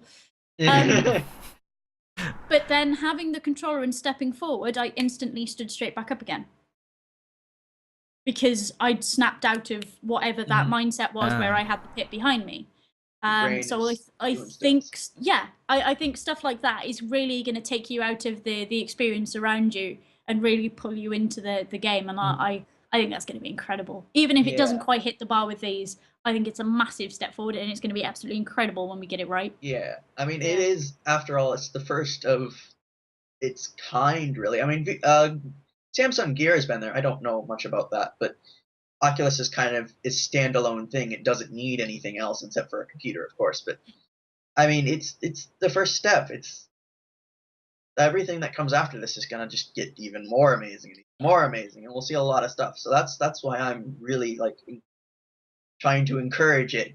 If I just voicing my, I think this is awesome because it's something that's gonna come of this, and it's gonna be awesome. Anyway, even if the Oculus fails, something else is going to come. It has to, because everything, like we have Samsung VR and all that stuff, though, and they're doing pretty well, I hear. Anyways. So, no. It's now bridging that gap that was kind of there between a physical change in gaming and psychological, because the Oculus Rift is like preparing sort of you physically to see. No, wait, I'm getting mixed up. Psychologically, because you're then seeing and it's changing your perception of how you're gaming. But bringing in these controllers, it's changing it psychologically and physically, so it's now bringing them together to just completely change it, which is what we're looking for, really. I mean, it doesn't really, well, it matters if it fails, but it doesn't matter so much because at least they're trying to bring out something different that can appeal to pretty much everyone. Yeah. Good ideas don't ever die. Really, so they linger for one reason or another. And it's important we catch on to that reason why they're still about, and we carry on. I mean, you were saying you can see so much of the Wiimotes in these. Okay, the Wiimotes weren't fantastic, and we spent a lot of years just doing that. Or like just trying to. There's a sensor bar. Or if you're a Raving Rabbits fan, it was. Yeah, never mind. But I mean, they were brilliant. They were brilliant. And I mean, even if your sensor bar failed, you could put a row of candles up underneath your television and still use them. You know, they were great. But we keep hold of that idea for one reason or another. And if we can pinpoint that reason and work from there, as you were saying, that's going to be incredible. And the ways that we can use VR outside of gaming as well is getting more and more exciting. Absolutely more and more exciting. And with motion controls, again, that moves it that whole step further. And I can't wait to see where it goes, even as I say, out of video gaming. I was kind of crushed by the fact that the minimum specs for it, they say, are really, really high. Like, it's like, I think graphics card requirement is a 970. Yeah. So I'm kind of, I have to get a whole new computer if I ever want to use it. But can't wait. I can't wait to get a hold of it. So for the time being, it'll be worth it for sure. Get one of these. I mean, Google Cardboard. I have a plastic version of a Google Cardboard, and I adore it. How much is Samsung, like, the gear stuff? How much? The gear? I'm not entirely sure. Let me go and have a look. But you do have to have a Note 4 for the gear to work. Oh, okay. Well, I don't have one but, I mean, I've got a VR headset that I put that in. It's not a gear. It's just it's just a plastic version of the Google Cardboard, and that was £20. Okay. Yeah. I have a Bluetooth controller. I think it's actually a game stick controller that I hook up to this, and I play games like that. Wow, that's pretty simple, actually. That's pretty amazing. Yeah, because the Google you don't have Cardboard. to hold your arms up. No, I haven't got to sit there like this. No, it's just a plastic headset that you clip your phone into the front of it, and then you flip it up like that. Yeah. These will do Bluetooth, so you hook up a Bluetooth controller to it. There's tons and tons of stuff in these that does VR. So yeah, even if you haven't got the money to get a whole Oculus Rift, I would start getting used to it. I'd go out and build a Google Cardboard or pick up one of those cheap headsets. As I say, mine was 20 quid, and I've had so much fun with it. Much fun. I think the key factor behind the whole VR boom is because friggin' resolutions on screens, man, they just keep going up and up and up and up, and that's really enabled it. I know I'm a little girl, right? I know I'm very small. I'm only 5'1", but this is how big my phone is compared to my face. It's humongous. This is ridiculous. Wait. At least you're getting something Wait. out of Yeah, the big see, old phone. there we go. It's. What phone yeah. do you have, incidentally? What Note phone is 4. that? This is a Note 4. Oh, okay. This is an They're huge Xperia phones. Z3. I had a So Note it's 2 a small. while Yeah. back. Okay, and the I had Z 3 is actually smaller than the original Z as well, isn't it? Is it? Because this is the Z. Yeah, it is kind of. I love how Yeah. this is now a measurement for phones. The notes It's have face always. shape. It's good. The notes have always been really, really big. I had a Note 2 a couple years back, and it was huge. And I see they pretty much stayed the same size as being huge. It was like the like a capabilities tablet, on them are tablet fantastic. size. Yeah, And I mean, it comes with a pen, I do doodles on it, and then as I say, I put it in my little headset, and I sit there and I lie back and I watch fish all around me when I need to Yeah. disconnect from StreamWorld, or I amazing. go hunting dinosaurs, or all sorts of weird and wacky things that I Yeah. adore, and I could do that for 20 quid on top of the price of my phone. You know, it's Honestly, incredible what VR can do. You've convinced me. The next time I get the option to upgrade, I'm going for the Note 4, and I'm getting myself some VR stuff. Yeah. Yeah. Seriously, want I'll show you my headset at some point, and I'll send you a link Alright. because I genuinely think everybody should have a go with VR. Yeah. Oh, yeah, It doesn't matter definitely. where you are. I think everybody It's- should have I've a go with. seen so many people just knock it before they try it, and it's like, well, I mean, we've all heard of VR of the past, like Panzer said, a tent and shit. It's always been kind of convoluted. This is pretty simple. Seems. Yeah, really, I mean, like, good stuff it's no forward. surprise because when Oculus first came out saying that we're going to make a virtual reality headset for entertainment, gaming, and so on, the key point in it was that it was a commercially viable at-home solution, right? Bear in mind, Oculus Rift is not the first VR headset, all right? It is not the first not. one. There have been many before that weren't weren't consumer friendly, let's put it that way. They were made for simulators, training simulators, particularly for fighter pilots as well. Yeah. Virtual reality is an option. So there have been many options before, but now this is something that's going to be consumer friendly. So bearing that in mind, it was designed to be scaled down for this particular purpose. So we're not talking about those big what was it called? Roller coaster rides, VR roller coasters with a big box moving around. Yeah. Yeah, it's no longer that. It's just in the comfort of your own home. And frankly, the only reason I would want a VR headset right now is just to play Space Sims because it makes a lot of difference when you're in that sort of position when you need to look around and you can look around. Like, you don't have to press a button and move your mouse. You can just look around, and it makes a lot of difference. Anything with flight, really. I'm a huge flight Or, simulator no, person, even so driving. That's why it excites me. Even driving. Even that too, yeah. You're all forgetting underwater. Yeah. Oh, God, yes. Underwater is No. currently my favorite VR thing because I'm massively about the ocean. I adore the ocean, and anything where I can pretend I'm going scuba diving is just the best thing. Yeah. Just see all sorts of things, and everybody's got their own little Yeah, and like understanding whether or not VR will be something you'll enjoy or not, there are actually free options for just head tracking that will help you understand. For anybody watching who's keen to try out, I do have a video on my channel of how to set that up, and it's free. If you're not sure if VR is something that's for you, there is a free option that will allow you to at least have that head movement in a game using face tracking and a webcam. So that's one option to try it out. You can have the head tracking thing going on. I've seen many other options as well, which involve sticking your phone to the top of your head just as a sensor. If you're not keen on the whole VR visor thing, you can just do a head movement tracking system as well. All There's this Track stuff is for IR free, and stuff so like that. yeah. Track IR works pretty well. It's expensive though. Last I checked. Yeah. The only Track thing. IR is the commercial option. There is a webcam-based version that you can use for free as well. Yes. But yeah. Face track, right? Face No track. IR. Yeah, Face face track, track, no no IR. IR. That's the one. Yeah. But yeah, so if that's something you're keen to try out, go and check it out, because I'm definitely very keen to get some VR stuff going, and I might actually try the one with the phone. Just making a headset with my phone, see how that goes. Yeah. I think Android as a whole can actually do it. I'm not sure. I have read that it might be able to, so I'm gonna have a look at that. Yeah. I Okay. can give you a hand with that one. Oh, I might Yeah. actually, take you up on that, because I will need some help with it, probably. I'm awful with this sort of stuff. So we're going to take a quick break, and then when we return, we're going to talk about what's coming up for us on our channel, so don't go away.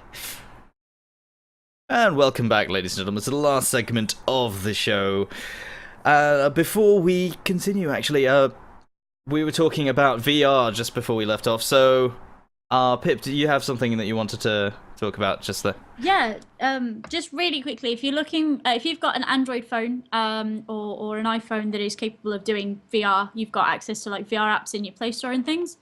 You can get these on Amazon. They're not actually that bad build quality. This year's one is £16 for just the headset, and all it does is it houses your phone in there, so you can see my phone's ginormous, but my phone's in there. You shut it up, and then you've got lenses at the back there that move closer and further apart, and you just shove it over your head, and there you are in VR. They've got little ports on the side for you to plug headphones and things in, so you can be completely immersed. Some games on there do head tracking, some require a controller. These most Android phones will accept just any Bluetooth controller. So we've got a game stick that we bought from Game for something ridiculously cheap. And we use the Bluetooth controllers because they're kind of nice and square, and you struggle to lose the buttons on them. So we tend to use one of those paired up with it. And for £16, they're actually a really, really nice VR experience. They're not the comfiest of things. You generally need to put a bit of foam where your nose would sit.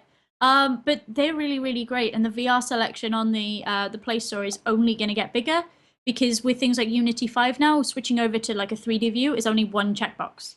You literally press one button and you have a 3D build of your game like ready to go.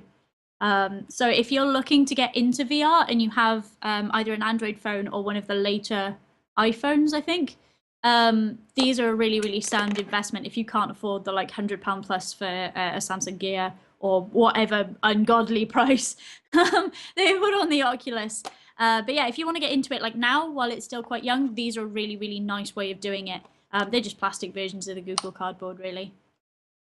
Yep, sounds pretty good, actually, and I'm thinking probably getting one for myself, or see if I can DIY something up. We'll see how that goes. Yeah. Definitely, like, there's cheap options available, and while waiting for the Rift to finally be available at whatever price it comes out, I guess this would be something to try out and use in the meantime. All right, so it's very good to be sorry, I was just gonna say it's very good to be so cheap as well for a new gaming experience, because I mean, throughout the years we've had standard, console gaming and stuff. It's a good opportunity to get out there and try something new while you can. Oh, definitely. I mean, if you're particularly crafty, Google Cardboard do sets that are like nothing, because they're 2 pieces of glass, a couple of elastic bands, and cardboard. So if you're feeling particularly DIY, you can build your own for like next to nothing. Google sends you all the instructions and everything, and all you've got to pick up is their prefab cardboard and 2 lenses.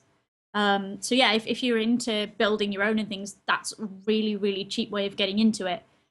This is kind of like mid-range, and they go up from here depending on what you want. But if you're just starting out, one of these and one of the HDMI adapters for phones are a really nice way to capture and record you doing VR stuff. So yeah, if you're into it, go for it. Yeah. All right, that basically brings us to the end of the show. But before we go, of course, we want to direct you towards our various channels and places of doing things so you can watch our content. And that is, of course, how we do what we do with your support. So, Foxy, what's coming up on your channel? Well, most recent, I've been spending a lot of evenings working on Dying Light, because I had well over like 42 hours of content recorded for that. So I finally got around to doing some editing. So a lot of episodes of that will be going up.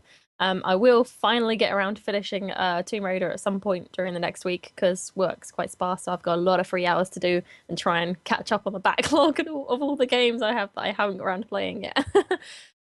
So yeah, those will be up on YouTube, probably in about 30-minute to 40-minute videos. So if you've got free time, it's quite nice to just throw those on in the background to listen while you're doing, I don't know, studying, things like that. Although it is coming up to the summer holidays here in the England in the England. That's just brilliant English right there.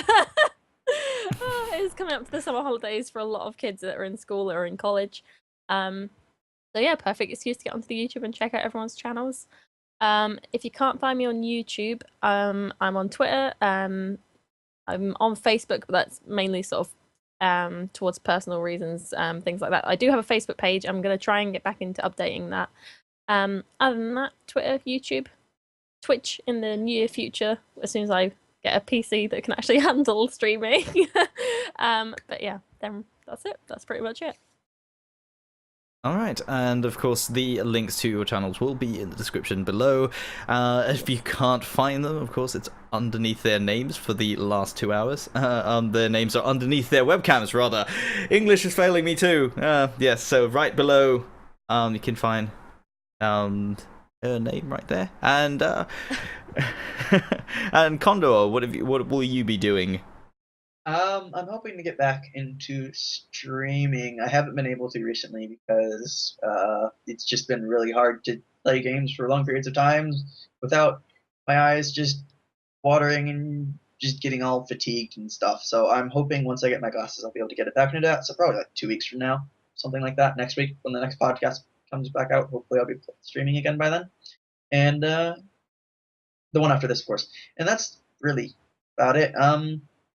The link would be down below, and it is, of course, twitch.tv/CondorsCondor. I also have a Twitter, which will also be down there somewhere. So, yeah, that's what I do. And of course, last but not least, Pip, what's coming up on your channel? Where can we find you? Well, you can usually find me on Twitch. I'm on Twitch most of the day. Now that my PC is not blown up, we're going to be carrying on with Witcher, unless it's a weekend, in which case we're going to be playing some Guns of Icarus, some Splatoon, some Smite, and some various other, probably some GTA 5, things like that. Some stuff where you guys can come and play with me and show me up as the useless gamer that I am. Over on my YouTube channel, which again is all under the same name, I'm in the middle of an Ori playthrough right now, so I'm going to start uploading that. I did a Swedish food challenge with the lovely Jordan, where I ate fermented fish and various other different foul things that my Swedish friends sent me. So that's going up there as well. And if you want to know more about me, what it is I do, what I'm doing at what point, you can always find me over on Twitter. I'm always talking some utter nonsense about how either I can't get out of bed, or I think particular video game companies are either godly or can't dress themselves. I like that scale. So, yeah, they kind of rank somewhere on those two. But either Twitch or on YouTube, I'm always throwing content out there, or I will be from next week. So you guys can come and hang out with me. It's always TinyPixxels with 2 X's, nice and easy to remember. Vaguely. And as for myself, you can find me on this channel that you're currently watching this podcast on, which is youtube.com/PanzerSGGaming. I'm on Twitter now. Actually, my Twitter has now been changed to PanzerDusk. It used to be PanzerSG, so make sure that you've got the right account there. And coming up on my channel, there will be Big Pharma, of course. I'm going to take a look at that.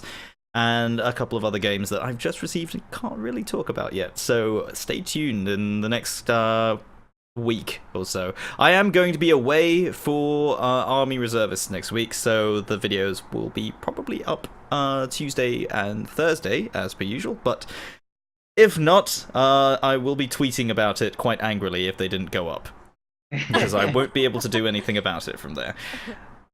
But yes, that's where you can find me. I'm also on Twitch, twitch.tv/PanzerDuskAttack, same as the name of the channel. And I'm not streaming at the moment. Elite Dangerous streams will be resuming at some point. That will be TBA, because I'm still trying to work on it. And now that we know about the VR headsets, I might actually try to set that up and maybe stream with that instead. So we'll see how that goes. Sure. Okay, so that's the end of the show. Please do go follow us and subscribe and all of the good stuff. And thank you very much for watching. We'll see you next time. Bye-bye. Bye, guys. Bye. Bye.